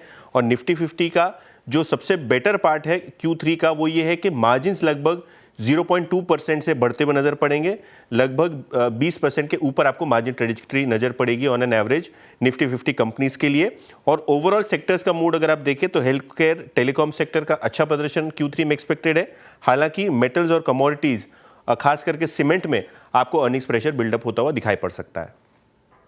ठीक है, तो निफ्टी कंपनियों के मार्जिन में 30 बेसिस पॉइंट सुधरने के संकेत दिए गए हैं यतिन जी, लेकिन Q3 में किन सेक्टर्स कंपनियों के नतीजे अच्छे या बुरे हो सकते हैं, क्या अनुमान है? देखिए, तो सेक्टर्स को हम लोग स्प्लिट करेंगे श्रेया, तीन सेक्टर्स, तीन सबसे बेहतरीन सेक्टर जो नजर रखनी चाहिए Q3 में। सबसे पहले कैपिटल गुड्स, लगभग 26% की अर्निंग ग्रोथ यहाँ रहेगी पिछले साल बेस बड़ा होने के बावजूद। हेल्थ केयर लगभग 20% की यहाँ भी प्रॉफिट ग्रोथ रहेगी, खास करके हॉस्पिटल शेयर्स पे नजर रखें। और बैंकिंग, PSU बैंक में थोड़े बेटर रहेंगे रिजल्ट, लेकिन ओवरऑल जो BFSI का अनुमान है मोतीलाल का वो है लगभग 8% की प्रॉफिट ग्रोथ का। हालांकि 45% आपको सीमेंट के ईयर ऑन ईयर बेसिस पे प्रॉफिट घटते हुए नजर पड़ेंगे। मेटल्स और कमोडिटी प्रेशर में रहेंगे तो लगभग 8% की अर्निंग्स में गिरावट। और ऑयल एंड गैस में भी आपने मार्जिन्स और थोड़ा बहुत प्रेशर देखा है रियलाइजेशंस पे, तो लगभग 4% की अर्निंग्स डिक्लाइन आपको साल दर साल बेसिस पे दिखाई देगी। लेकिन जो सेक्टर छोटे वाले जहाँ नजर रखनी है वो है रियल एस्टेट, लगभग 45% से 60% के बीच में अर्निंग्स ग्रोथ एक्सपेक्टेड है।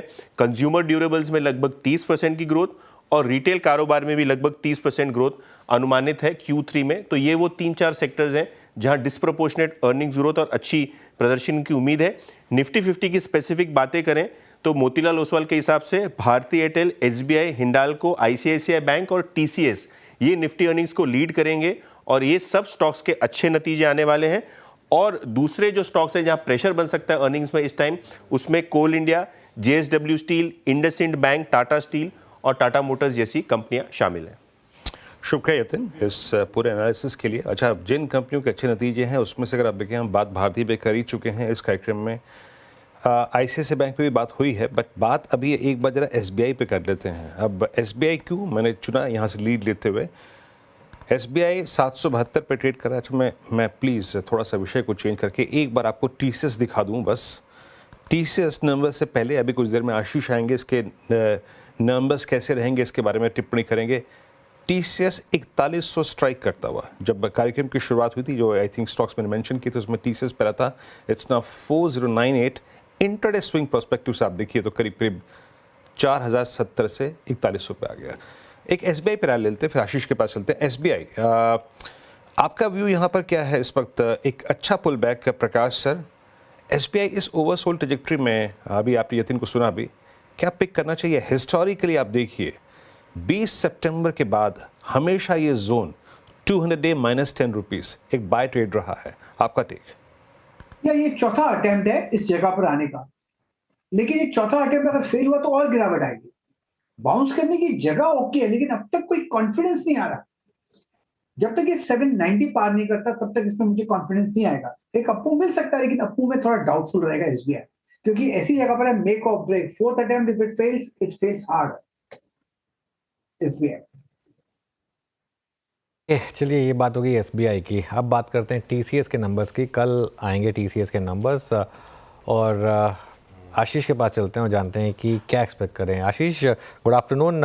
कल से TCS ऑब्वियसली आगाज़ करेगा IT नंबर्स का, क्या एक्सपेक्ट कर रहे हैं? कल शाम को बाजार बंद होने के बाद आमतौर पे नंबर्स आते हैं, तो एक्सपेक्टेड लार्जली एक फ्लैट परफॉर्मेंस होगा कांस्टेंट करेंसी टर्म्स में। कांस्टेंट करेंसी इसलिए स्पेसिफाई कर रहा हूं क्योंकि एनालिस्ट उसको क्लोजली ट्रैक करते हैं। हम एक्सपेक्ट कर रहे हैं बहुत मार्जिनल सा Q-on-Q इंप्रूवमेंट 0.3% का। कई सारी ब्रोकरेजेस जो स्पेसिफिकली लिख रही हैं 0% ग्रोथ होगी कांस्टेंट करेंसी में, ध्यान रखिएगा। रीजन, हमने कल बातचीत करी थी कि आईटी के लिए एक सीजनली वीक क्वार्टर है, तो वैसे भी फरलॉस का इंपैक्ट होगा। लेकिन टीसीएस के साथ एक और एडेड इशू है, वो जो बीएसएनएल की मेगा डील थी वो माना जा रहा है Q2 में पीक आउट कर गई है, तो वहां से अब रेवेन्यूज रिड्यूस हो रहे होंगे, उसका खामियाजा भी टीसीएस भुगत रहा होगा। मार्जिन्स 15 बेसिस पॉइंट्स का इंप्रूवमेंट, अब इसके लिए कह रहा हूं फ्लैट समझिए, मार्जिन्स भी पिछले क्वार्टर में थे 24.1, तो लोग कह रहे हैं 24.2 से 24.3% के मार्जिन्स में स्लाइट इंप्रूवमेंट इसीलिए क्योंकि कुछ हद तक एफिशिएंसीज किक इन हो रही होंगी, और दूसरी इंपॉर्टेंट बात, वो जो बीएसएनएल डील है जिसके रेवेन्यूज अब रिड्यूस हो रहे हैं, वो लो मार्जिन डील थी, डोमेस्टिक मार्केट की डील थी, तो वहां से जब कंट्रीब्यूशन कम हो रहा होगा तो मार्जिन्स की स्थिति थोड़ी सी सुधर रही होगी। नजर कहां रहेगी? सबसे इंपॉर्टेंट, पिछले कई समय से आपने देखा होगा कोई लार्ज डील्स का अनाउंसमेंट नहीं आया, एब्सेंस है लार्ज डील्स की। ऐसे में लार्ज डील्स का टीसीवी यानी कि टोटल कॉन्ट्रैक्ट वैल्यू कैसी है? क्या क्लाइंट की decision cycles, revenue convergence improve होना शुरू हुए जैसे से हम 2025 में अब प्रोग्रेस कर रहे हैं? वो जो बीएसएनएल डील जिसकी अपन लोग बार बार बातचीत कर रहे हैं, अब यहां से रेवेन्यू कंट्रीब्यूशन, उसकी लाइकली ट्रेजेक्टरी, उसके मार्जिन्स कैसे रहेंगे? और इस कंपनी ने Q2 में आपको याद होगा कुछ क्लाइंट स्पेसिफिक चैलेंजेस हाईलाइट करे थे। हालांकि एजम्पशन ये है कि वो चैलेंजेस नॉर्मलाइज हो रहे होंगे, लेकिन फिर भी उन क्लाइंट स्पेसिफिक इश्यूज को लेकर मैनेजमेंट की कमेंट्री इंपॉर्टेंट होगी। बिल्कुल, और ध्यान रखिएगा टीसीएस गाइडेंस नहीं देता है, तो इसके लिए जो भी आपको सेंस करना है वो मैनेजमेंट कमेंट्री से, उनकी बॉडी लैंग्वेज से, उसी से आपको सेंस करना होगा। आज अभी के लिए स्टॉक डे हाई पर है। चंदन, कोई स्ट्रैटेजी बना रहे हैं क्या इसके ऊपर, टीसीएस के ऊपर? देखिए, टीसीएस की बात करें तो टीसीएस में पिछले 4 वीक से थोड़ा सा करेक्टिव मूव देखा है, बट अब एक मल्टीपल सपोर्ट के आसपास आ चुका है। तो कहीं ना कहीं हम यदि यहाँ पे प्ले करेंगे तो बाउंस को ही प्ले करने की सलाह देंगे। तो यहाँ पे हम क्या सजेस्ट कर रहे हैं टीसीएस के लिए कि आप 4100 का कॉल लें, 4100 का कॉल लेके, और हम इसमें 4300 की कॉल को राइट कर रहे हैं, यानी कि 200 पॉइंट का स्प्रेड प्ले कर रहे हैं विद द व्यू कि यदि मूवमेंट आता है तो 3 से 5% का मूव आएगा। एग्जैक्टली मैं प्रीमियम की बात करूं तो 4100 का कॉल अभी लगभग 95 के आसपास चल रहा है, और उसके सामने आप यदि 4300 का कॉल बेचते हैं तो उसका प्रीमियम लगभग आपको 30 रुपीज के आसपास मिलता है। तो आप समझ सकते हो कि लगभग 65 से 70 रुपए में ये स्प्रेड बैठ जाएगा। आप 30 रुपए का रिस्क लगा के यहाँ पे 50 से 60 रुपए तक का प्रीमियम का बेनिफिट के लिए ट्रेड कर सकते हैं। पैसा तभी बनेगा जब टीसीएस यहाँ कंसोलिडेट होता है या थोड़ा सा ऊपर जाता है, नीचे जाएगा तो लिमिटेड रिस्क रहेगा, बड़ा मूवमेंट आएगा तो पैसा बनेगा, बट एक लिमिटेड अमाउंट के बाद बनेगा। तो कहने की हल्का सा हम बुल कॉल स्प्रेड के हिसाब से टीसीएस को प्ले करना चाहते हैं। और दूसरा व्यू ये भी है कि ऊपर में 4500 से काउंटर गिरते गिरते 4000 आ चुका है, और 4000 मेजर सपोर्ट है।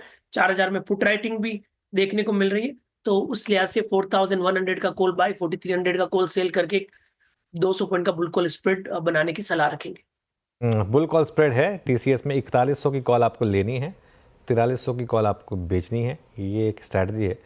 ये स्ट्रैटेजी तब काम करती है, ध्यान रखिएगा, जब आप एक्सपेक्ट करते हैं कि स्टॉक चलेगा लेकिन बहुत ज़्यादा नहीं चलेगा, and at the same time आप अपने आप को एक बड़े रिस्क से बचाना चाहते हैं।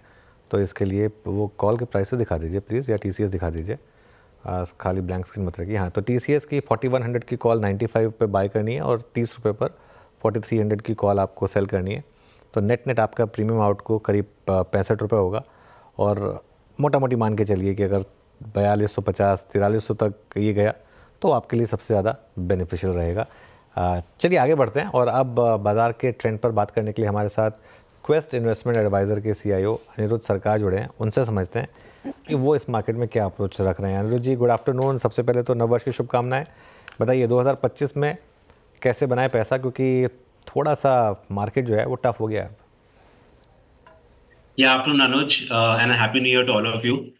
सो मैं बोलूँगा ऑब्वियसली 2024 में बहुत अच्छा रहा है, and I think every investor ने अच्छे से पैसे बनाए हैं, एंड जो हमारा अभी व्यू रहा है वो हम लोग मेंटेन कर रहे हैं, एंड इन्वेस्टर्स को वही एजुकेट कर रहे हैं कि डेफिनेटली 2025 का जो फर्स्ट हाफ रहेगा थोड़ा सॉफ्ट रहेगा। आई वुड नॉट से नेगेटिव रहेगा, बट थोड़ा सॉफ्ट रहेगा, मेनली बिकॉज जो फर्स्ट हाफ रहेगा which is basically the third quarter of FY25 and the fourth quarter of FY25, जहाँ पे अपने को नंबर्स देखने को मिलेगा, ये पीरियड में थोड़ा सा आपको रिकवरी दिखेगा compare to the first half of FY25, and multiple expansion होना थोड़ा डिफिकल्ट है immediately.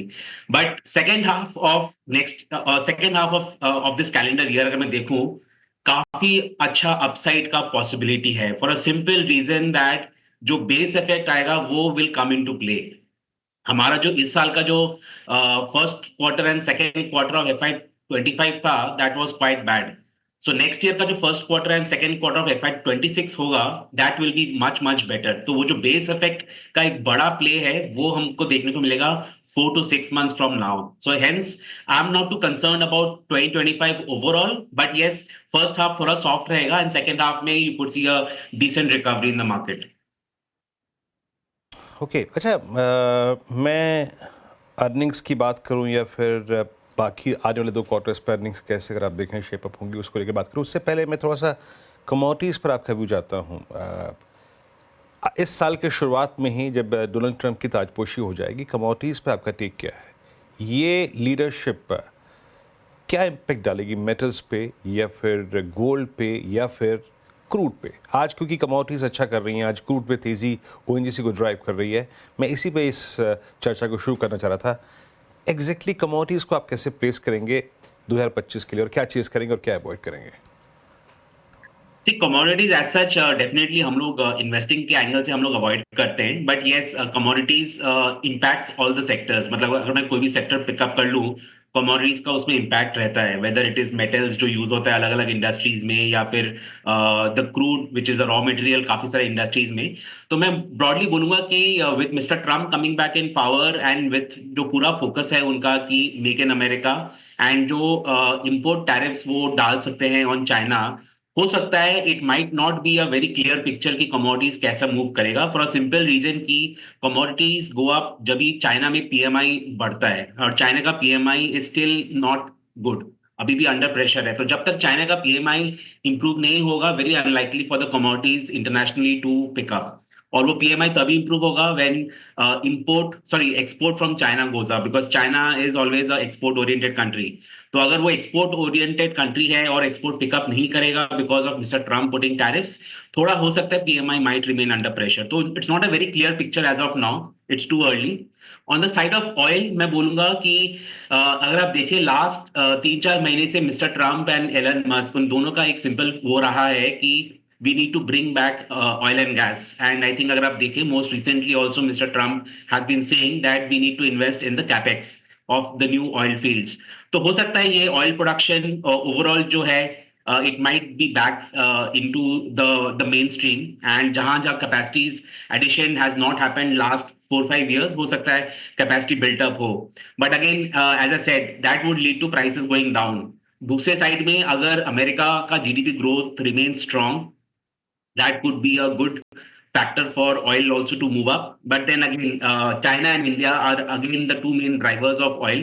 So overall, it's not a very clear picture as of now, to be honest. But हाँ, मतलब उम्मीद तो है that overall the world GDP will be much better in this year compared to last year. Neeraj ji, Shreya बात कर रही हूँ. Good afternoon. Sir 2024 में कई सारे थीम्स प्ले हुए, लेकिन बैंकिंग सेक्टर वीक ही रहा है. 2025 के लिहाज से मैं लार्ज बैंक्स पर आपका व्यू चाहती हूँ, स्पेशली HDFC बैंक्स जैसे काउंटर्स. अगर आप देखेंगे Q3 अपडेट कुछ और ही बयां कर रहे हैं, और इसमें भी क्रेडिट डिपॉजिट रेशियो स्लिप हुआ है, और जिस तरीके से गिरावट अभी HDFC बैंक में देखने को मिल रही है, फिर से वीक होता जा रहा है. क्या व्यू रहेगा 2025 में लार्ज बैंक्स पर स्पेशली? तो बैंक्स पर हमारा view broadly has always been underweight. मैं बोलूंगा कि हमारा नेगेटिव व्यू नहीं है, बट हम लोग अंडरवेट है ऑन बैंक्स, एंड वो थोड़ा कॉन्ट्री है to most people on the street. In fact last 2 साल से हम लोग अंडरवेट है on banks. Having said that, मैं बोलूंगा कि जो ये बड़ा कंसर्न है in the private banks, one is the LDR ratio. वो HDFC बैंक का काफी इंप्रूव हुआ है. जो उनका पीक था 110, 111, 12, वहां से फॉर द फर्स्ट टाइम वो 100 के नीचे आया है. But part of it is also because उन्होंने अपना जो लैंडिंग बुक है वो they have sold a part of the lending book. मैं बोलूंगा that because of this LDR ratio का जो प्रेशर है, उस चलते उनका जो लैंडिंग ग्रोथ है वो नहीं हो रहा है. अगर आप देखें जो लैंडिंग ग्रोथ है, it is extremely low. On the other hand, banks को डिपॉजिट ग्रोथ करने के लिए RBI is pushing. Now the issue is कि you have a all these bank, now सारे बैंक सेम कस्टमर्स के पास जा रहे हैं, तो उसमें क्या होगा, आपको इंटरेस्ट रेट हायर देना पड़ेगा, विच मीन्स आपका जो निम्स प्रेशर है वो रहने वाला है. So I am not very very bullish on overall banking at least for the next 4 to 6 months, because मेरे को नहीं लगता है जो बड़े बैंक्स हैं they are yet out of the woods. Pressure बना रहेगा वहां पे. इन्वेस्टर्स को अगर फाइनेंशियल सर्विसेज खेलना है, इन द BFSI खेलना है, आई वुड से कि जो अदर फाइनेंशियल सर्विसेज है वहां पे ज्यादा अपॉर्चुनिटीज है, especially the ones which are linked to the equity market, whether it is asset management, broking firms, the wealth firms, platform businesses. I would say कि वहां पे ज्यादा अपॉर्चुनिटी है, बिकॉज वहां पे आपको 25 से 30% का अर्निंग्स ग्रोथ इजिली पॉसिबल है, जो बैंक्स में वेरी वेरी डिफिकल्ट. अच्छा अनिरुद्ध जी, CY24 में जो स्पेस, जो सेक्टर्स, जो स्टॉक्स हैमर्ड हुए, उसमें एक स्पेस था real estate ancillary, whether it's astral, look at Berger, look at Asian paints. बहुत, अगर आप देखें, पेन था इस स्पेस में, क्योंकि एक नया प्लेयर आया था. एक इशू ये भी था, उसने अपने लिए एक स्पेस क्रिएट किया, और अभी उसका आई थिंक इम्पैक्ट कितना होगा शायद हम अभी 1-2 क्वार्टर्स में और पता चलेगा. अभी तो शायद सिर्फ फर्स्ट क्वार्टर में पता चला अभी यहाँ पे. आपको क्या लगता है जो प्राइस डैमेज हुआ है, that's enough, that's better to take a call? मतलब अब यहाँ पे एक कॉल लेनी चाहिए इस प्राइस पे, या फिर आप क्लैरिटी का इंतजार करेंगे 2 quarters? Definitely I'll go with the second option, which is कि I will want to wait for a simple reason, and ये हम लोग पहले से ही बोल रहे हैं कि जब बड़ा 2 प्लेयर एंटर करता है इन अ इंडस्ट्री जहां पर लास्ट 10 साल 20 साल में कोई नया प्लेयर एंटर नहीं हुआ है, एंड 2 बड़े प्लेयर्स एंटर हुए with a large amount of capex announcement, definitely 2 बड़े इम्पैक्ट होने वाले हैं. एक है कि आपका मार्जिन इम्पैक्ट होने वाला है, दूसरा है आपका द मार्केट शेयर इम्पैक्ट होने वाला है. तो दोनों जब इम्पैक्ट होता है, आपका अर्निंग्स ग्रोथ इम्पैक्ट होता है in a big way. Now earnings growth जब इम्पैक्ट होता है, उसमें क्या होता है, आपका मल्टीपल कॉन्ट्रैक्शन होता है, and that is what is visible in all these names which you mentioned. Multiple contraction हो रहा है क्योंकि जो पहले का जो अर्निंग्स ग्रोथ था वो नहीं हो रहा है आज के दिन में, एंड डेफिनेटली वो multiple won't be given to those companies. So मैं बोलूंगा I would want to wait and watch before the dust settles to take a call की whether it's a good time to enter into the space. बिल्कुल. तो ये इस समय कुछ real estate ancillaries पर view. By the way, Spandana Sphoorty की हम बात कर रहे हैं लगातार, आज फिर 18% ऊपर. लेकिन दूसरा जो स्टॉक है क्रेडिट एक्सेस, इसी स्पेस में, उस पर भी ध्यान दीजिए, वो भी आज 13% ऊपर. और एक चीज़ मैं आपको बताऊं, जब से कुछ एनालिस्ट ने इस सेक्टर को डाउनग्रेड किया, और उनमें से एक आध व्यू तो खैर बहुत ही खास थे, जब से वो हुआ है तब से इन स्टॉक्स का आप चार्ट देखिए, एग्जैक्ट वहाँ पर बॉटम बना, और वहाँ से ये स्टॉक्स जो हैं वो रैली कर रहे हैं. इनफैक्ट इसका दोनों स्टॉक्स का 1 महीने का चार्ट देखते हैं हम ज़रा, उसमें आपको दिखाई देगा. ये 6 महीने का छोड़ दीजिए, क्योंकि उससे पहले तो बहुत कुछ हुआ था. वो जिसे कहते हैं ना, यू आर अंडर अरेस्ट, वो पुलिस एकदम एंड में आती है श्रेया, वो ये वाला मामला यहाँ पर हुआ था. दोनों के केस में, क्रेडिट एक्सेस के केस में और स्पंदना स्फूर्ति के केस में भी, जिस दिन डाउनग्रेड आए वहाँ से आपने स्टॉक्स में मूव देखे. स्पंदना का भी देखते हैं, 1 महीने का मूव हुआ. अनिरुद्ध, आप बाय कर रहे हैं क्या इन्हें, MFI स्टॉक्स को? नहीं, overall in the banking and financial MFI I have always avoided, because अगर मेरे को बैंकिंग एंड फाइनेंशियल खेलना है, फाइनेंशियल सर्विसेज में अदर फाइनेंशियल सर्विसेज खेलता हूँ, एंड बैंकिंग खेलना है तो I go with the PSU and the private banks. MFI I typically avoid. And आपने जो बोला बिल्कुल परफेक्ट बोला. आई थिंक काफी सारा जो पेन है इस इंडस्ट्री में जो लास्ट 6 months 1 साल से दिख रहा है, and we have interacted with many of the MFI companies. Pain जो था, I think a lot of it is already priced in. तो मैं बोलूंगा कि मतलब यहाँ से फर्दर पेन लुक्स डिफिकल्ट. हो सकता है थोड़ा द टाइम करेक्शन हो सकता है, एंड जो आज के दिन में जो बाउंस है, हो सकता है that is also because of dead cat bounce. But मैं बोलूंगा थोड़ा पेन अभी भी पॉसिबल है, because multiple MFI loans is a thing जो एक बहुत बड़ा इम्पैक्ट है इस इंडस्ट्री में. जी, आप तमाम सेक्टर्स के ऊपर अपने राय दे रहे हैं. ऑटो पे भी मैं आपकी राय जानना चाहूँगी. जिस तरीके से ऑटो बिक्री आंकड़े आए, और मारुति ने, आप देखेंगे सरप्राइज़ किया है स्मॉल कार्स सेल्स में स्पेशली. अच्छी तेज़ी भी देखने को मिली हमें मारुति स्टॉक्स में. उसके बाद आज भी इनफैक्ट गिरते बाजार में वो हर निशान पर ही कामकाज कर रहा है. 2025 में ऑटो सेक्टर को कैसे ट्रैक कर रहे हैं, और क्या रणनीति वहाँ पर आप देख रहे हैं?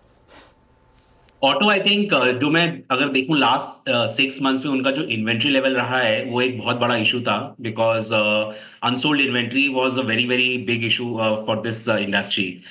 ये जो क्वार्टर गया है अपना, जो तीसरा क्वार्टर था, आई थिंक इसमें फेस्टिव सीजन का एक अच्छा डिमांड पिकअप हुआ है, and along with that the wedding season. तो आज के दिन में जो इन्वेंट्री दिख रहा है वो रफली 1 से 2 महीने का इन्वेंट्री है, जो ऑलमोस्ट 4 to 5 months था in some companies at the peak.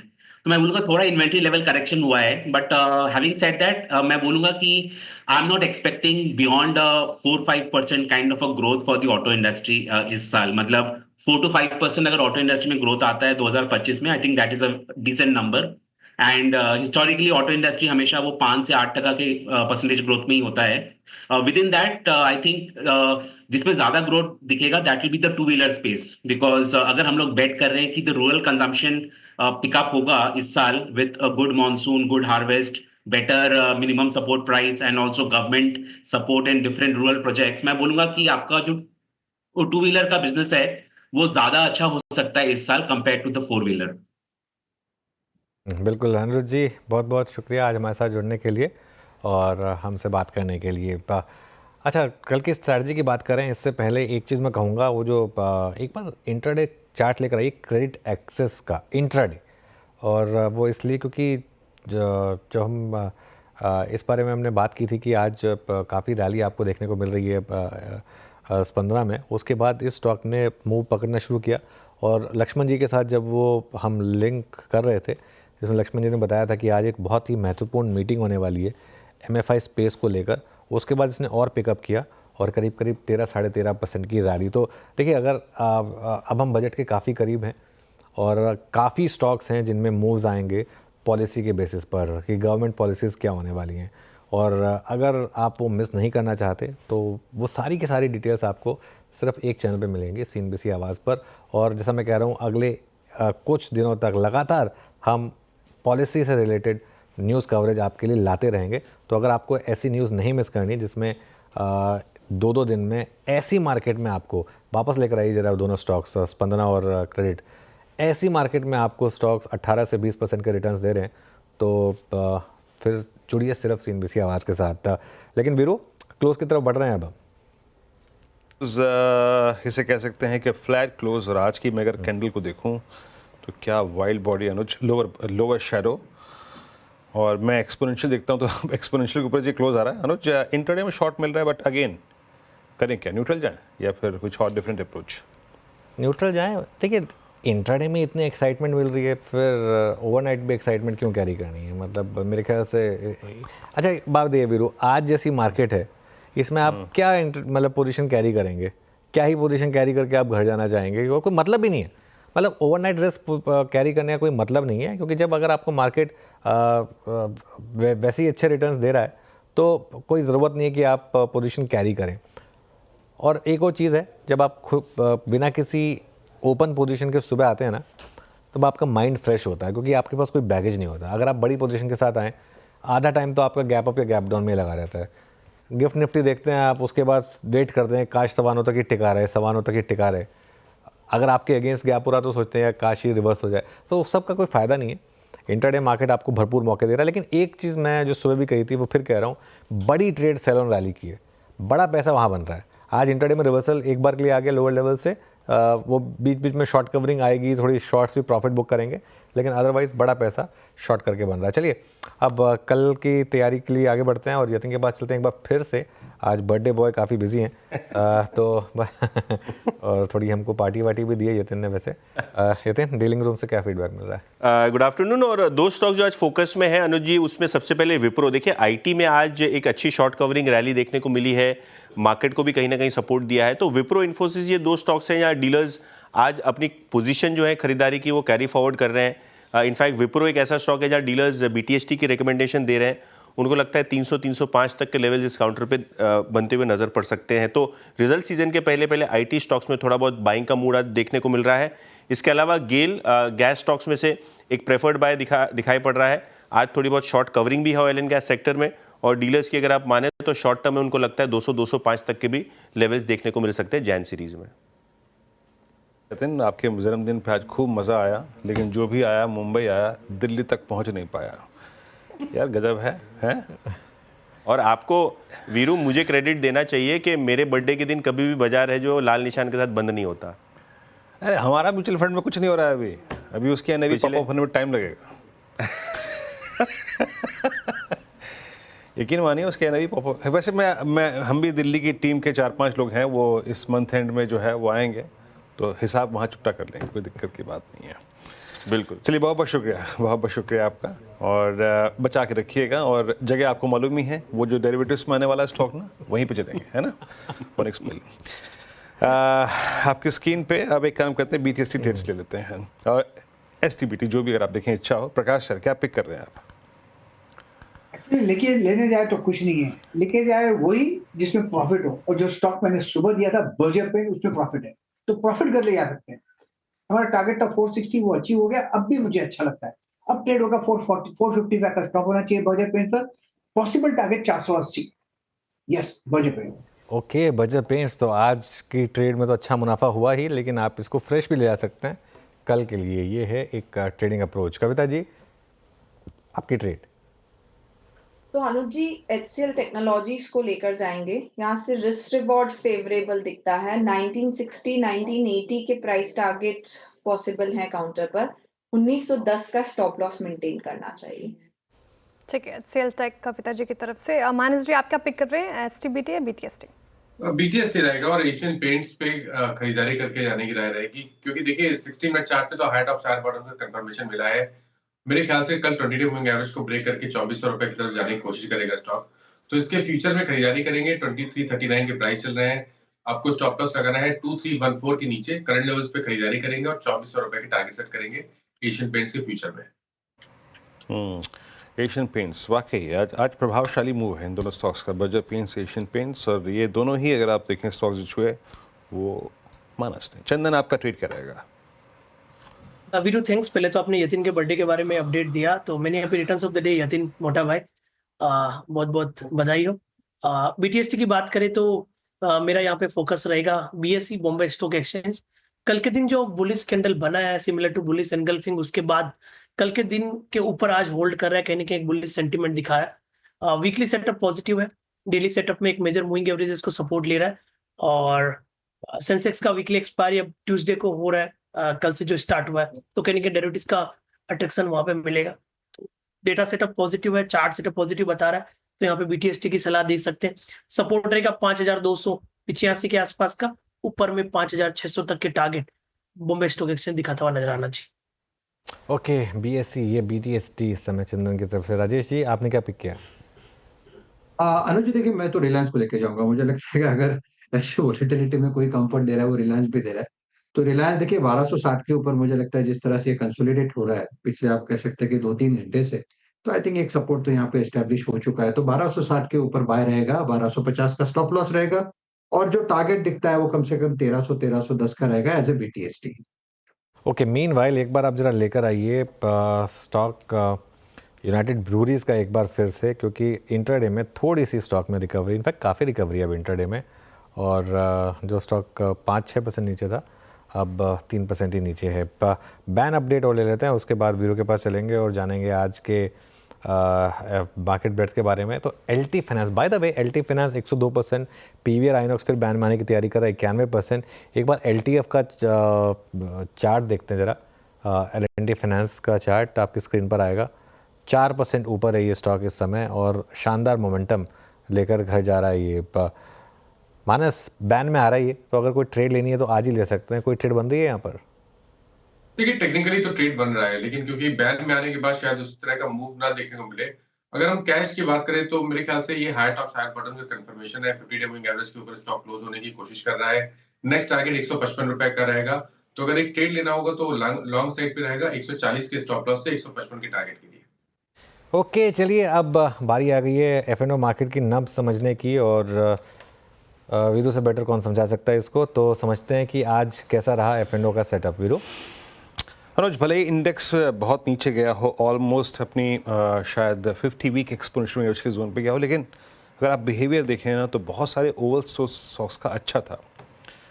मैं उस पर आऊँगा, लेकिन पहले अगर मैं सीधे डिजिट्स को देखूँ तो लॉन्ग 54, और ये ज़्यादातर वो बास्केट है जिसमें हमने बहुत ही ओवरसोल्ड जोन्स देखे थे, उस पर आऊँगा मैं। पे शॉर्ट कवरिंग 12 में और शॉर्ट लगभग 138 में और 24 में आप देखिए लॉन्ग अनवाइंडिंग हुई। अब शॉर्ट किस में है ज़्यादातर, अगर आप देखें तो ऑटो में है, ट्रेंट, ये कुछ बड़े बड़े वाइल्ड स्टॉक्स, आता हूँ मैं उस पर, लेकिन पहले लॉन्ग क्या स्टॉक्स को देखते हैं। 54 लॉन्ग थे, बहुत ही अगर आप देखें इंटरेस्टिंगली बाजार कुछ चीज़ों को चेस कर रहा था। उसमें ऑल इंडिया, ONGC, मतलब कंप्लीटली जो पूरी एक्टिविटी थी ना लॉन्ग वाली, वो इर्द गिर्द नज़र आ रही है ऑयल के। Oil India, ONGC, Berger paints, GAIL, but याद रखिएगा बर्जर पेंट्स और एशियन पेंट्स का इन्वर्स कोरिलेशन है बढ़ते क्रूड के साथ, but still they are doing well. बाकी शॉर्ट कवरिंग में LTI माइंट्री था, सुप्रीम इंडस्ट्रीज यहाँ पे करीब 2% का मूव, ट्यूब इन्वेस्टमेंट्स, मारुति और अदानी टोटल गैस लगभग 1/3%, अगर आप देखें 2/3% ऊपर था। पेन वाले शॉर्ट बिल्डअप कहाँ था, पेटीएम, डिक्सन और आई थिंक न्यूज़ फ्लो का काफ़ी बड़ा इम्पैक्ट था, ल्यूपिन, अपोलो हॉस्पिटल आज कोलैप्स हुआ, एंजल वन पिछले 2 दिन से ट्रबल में है। और रही बात लॉन्ग अनवाइंडिंग की, यहाँ डॉक्टर लाल पैथलैब, वो परसों जो आई थिंक जो फियर जिस प्रकार का मार्केट को लेकर नीचे जा रहा था उसमें मोमेंटम में आया, बट कोलैप्स हो गया। देन बायोकॉन कल के बड़े मूव के बाद कोलैप्स हुआ, लॉन्ग अनवाइंडिंग, प्रॉफिट टेकिंग हुई। Same is the case with Godrej properties, Ipca lab और अल्ट्राटेक सीमेंट। जाते जाते एक स्टॉक और मार्क कर देता हूँ जो कि अपना मतलब एक एक्सट्रीम कॉन्फिडेंस रीगेन करके ले जा रहा है कल के लिए।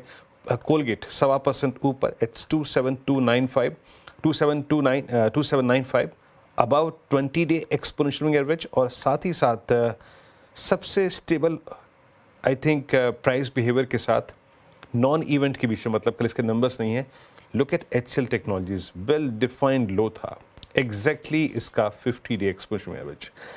आपकी राय कविता जी HCL टेक पर? HCL टेक्नोलॉजीज मैंने एज BTST शेयर किया है Viren ji, for the price target of 1960-80 और 1910 का एक स्टॉप लॉस मेंटेन करना चाहिए काउंटर पर। बिल्कुल HCL टेक कविता जी की पिक है। अच्छा, समहाउ आज पूरे दिन में FNO के सबसे बड़े लूज़र की बात ही नहीं हुई, मतलब ज़्यादा बात नहीं हुई। पेटीएम, एक बार पेटीएम का चार्ट देखते हैं ज़रा। पेटीएम 9% नीचे, चार्ट है पेटीएम का 9% नीचे पेटीएम। पता नहीं कोई न्यूज़ है या क्या है। ये स्टॉक अभी 3 दिन पहले ये ब्रेकआउट दे रहा था 1050 के ऊपर का। इसका एक हफ्ते का चार्ट लेकर आइए ज़रा पेटीएम का। हाँ, ये इस हफ्ते का चार्ट है। थोड़ा सा और अगर इसको चलिए 2 हफ्ते कर देते हैं, उसमें आई थिंक और क्लियर हो जाएगा। करीब करीब 11% 7 डेज़ में, खैर उसमें ज़्यादा तो आज ही गिरा है। और थोड़ा सा और बढ़ा दीजिए इसको, 1 महीने कर दीजिए अगर 14 डेज़ का नहीं है तो। मैं वो प्राइस देखना चाह रहा था बस। हाँ, ये वाला प्राइस 1031 का वो प्राइस था, वहाँ से ये गिरा, और उससे पहले 1062 का। तो ये काफ़ी इंटरेस्टिंग है पेटीएम। गौरांग जी कुछ सुना क्या पेटीएम के बारे में? मनोज भाई सुना तो नहीं है, लेकिन थोड़ा ताज्जुब हमें भी रहा है। हाँ, हो रहा है जिस प्रकार से गिरावट, लेकिन चला भी ऐसे ही है। लेकिन हाँ, ये कहना अनिवार्य होगा कि हमारी खरीदारी की राय अभी भी बरकरार है पेटीएम पर। ओके, पेटीएम पे खरीदारी की राय बरकरार है। और मीनवाइल एक स्टॉक जिसका काम ही है, जैसे वो वीरू मीम बनता है, रोज़ सुबह उठो पिटो और सो जाओ, PVR आइनॉक्स आज भी वैसे ही ये स्टॉक, और अब बैन में भी जाने की तैयारी कर रहा है। फिर से एक बार इसका 52 वीक लो देखते हैं एक बार ज़रा क्या था। एक बार बस मुझे इसका 52 वीक हाई और लो प्लेट फायर करके दीजिए ज़रा, उसके बाद देखते हैं। इसमें मेरे ख्याल से बहुत ज़्यादा दूर होंगे नहीं हम 52 वीक लो से, 2% दूर रह गए हम 52 वीक लो से, 2% दूर। और मैं आपको बताता हूँ इसकी एग्जैक्ट डेट 7 जनवरी, मतलब कल ही था। तो वह 52 वीक लो लगातार लगा रहा है ये स्टॉक। और कहाँ 26 सितंबर को 1748 का रेट था, वहाँ से किस तरीके से स्टॉक गिरा। चलिए खैर, मैं इसलिए इसकी बात इसलिए भी करी क्योंकि पंचनामा में रोज़ एक सवाल ज़रूर आता है, वो होता है PVR आइनॉक्स का। आप एक बार उसका एक छोटा सा टीज़र करते हैं। 335 पर शेयर में जुड़ेंगे सोशल मीडिया प्लेटफॉर्म्स पर।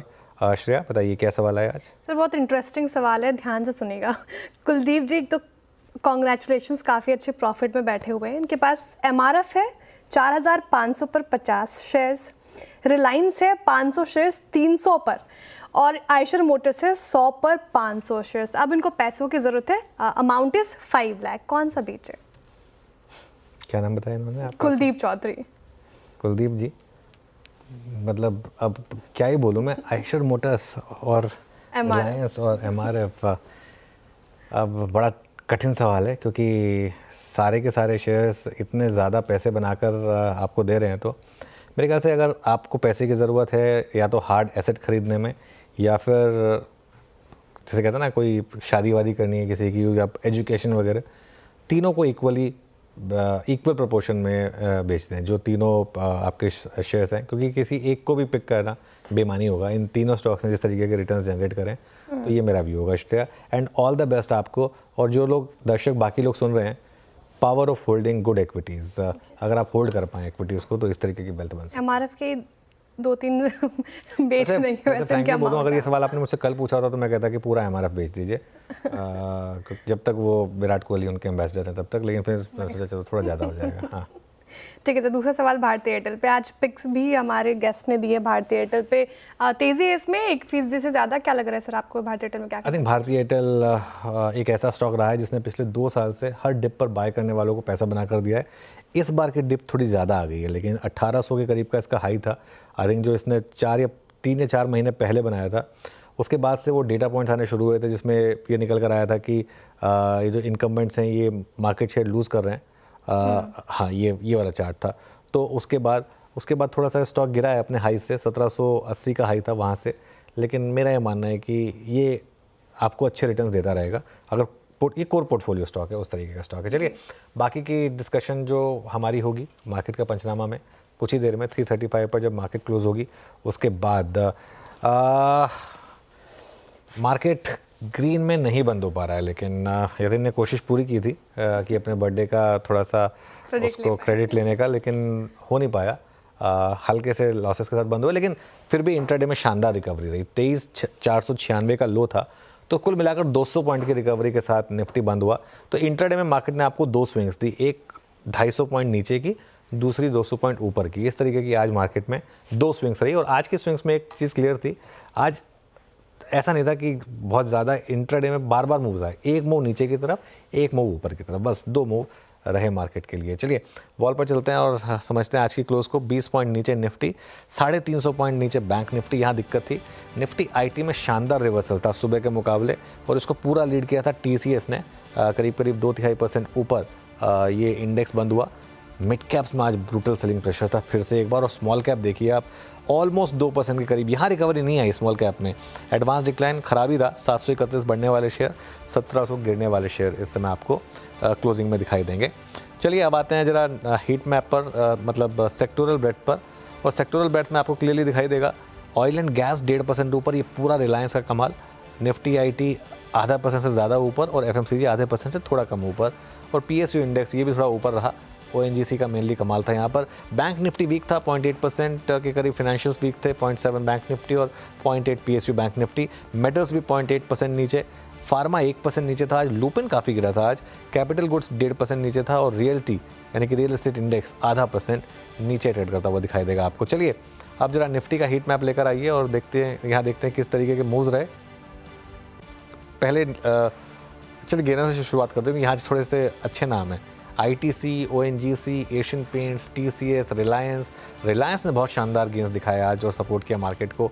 Doctor Reddy's, BPCL, Wipro, HCL tech, ये कुछ स्टॉक्स रहे जहाँ पर आज तेज़ी रही। मारुति भी ऐड कर दीजिए इसमें।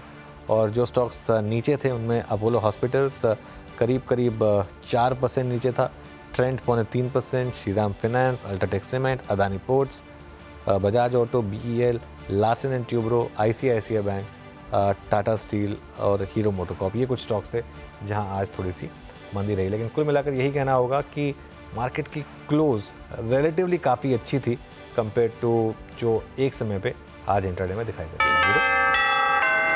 हाँ, सुबह की तुलना में और मिड सेशन की तुलना में ये क्लोज फिर भी बेटर है। हाँ, निफ्टी बैंक का ये in terms of average worst close है पोस्ट 26 अक्टूबर 2023। तो bank Nifty in bad shape पर। खैर, जब चीज़ें अच्छी नहीं होती तो मन में दुविधाएं बहुत होती हैं और पशुपेश होती है, कुछ पूछने का मन होता है, और आपका भी कर रहा है। जैसा कि MRF पर था केस, तो आप पूछ सकते हैं। जी हाँ, पंचनामा। एक छोटे से अगर आप अंतराल के बाद, एक ब्रेक के बाद CNBC आवाज़ के सोशल मीडिया प्लेटफॉर्म पर आप अपना कोई भी प्रश्न पूछ सकते हैं उससे, और चाहे वो ट्रेड्स के संबंधित में हो या फिर निवेश के। आपसे कल मॉर्निंग कॉल में फिर मुलाकात होगी, तब तक के लिए नमस्कार।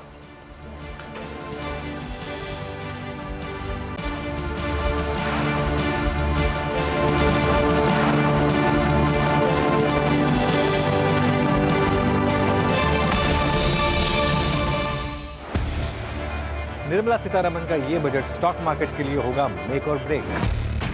कंजम्पशन, केपेक्स और न्यू एज रिफॉर्म्स की है दरकार, ग्रोथ को भी देनी है फुल रफ्तार। रोजगार बढ़ाना है और टैक्स कम कर मिडिल क्लास को भी लुभाना है। मोदी 3.0 के इस खास बजट का पूरे देश को है इंतजार, क्या करेगी सरकार। देखिए बजट की सबसे बड़ी कवरेज मेरे साथ आपके अपने चैनल CNBC आवाज पर।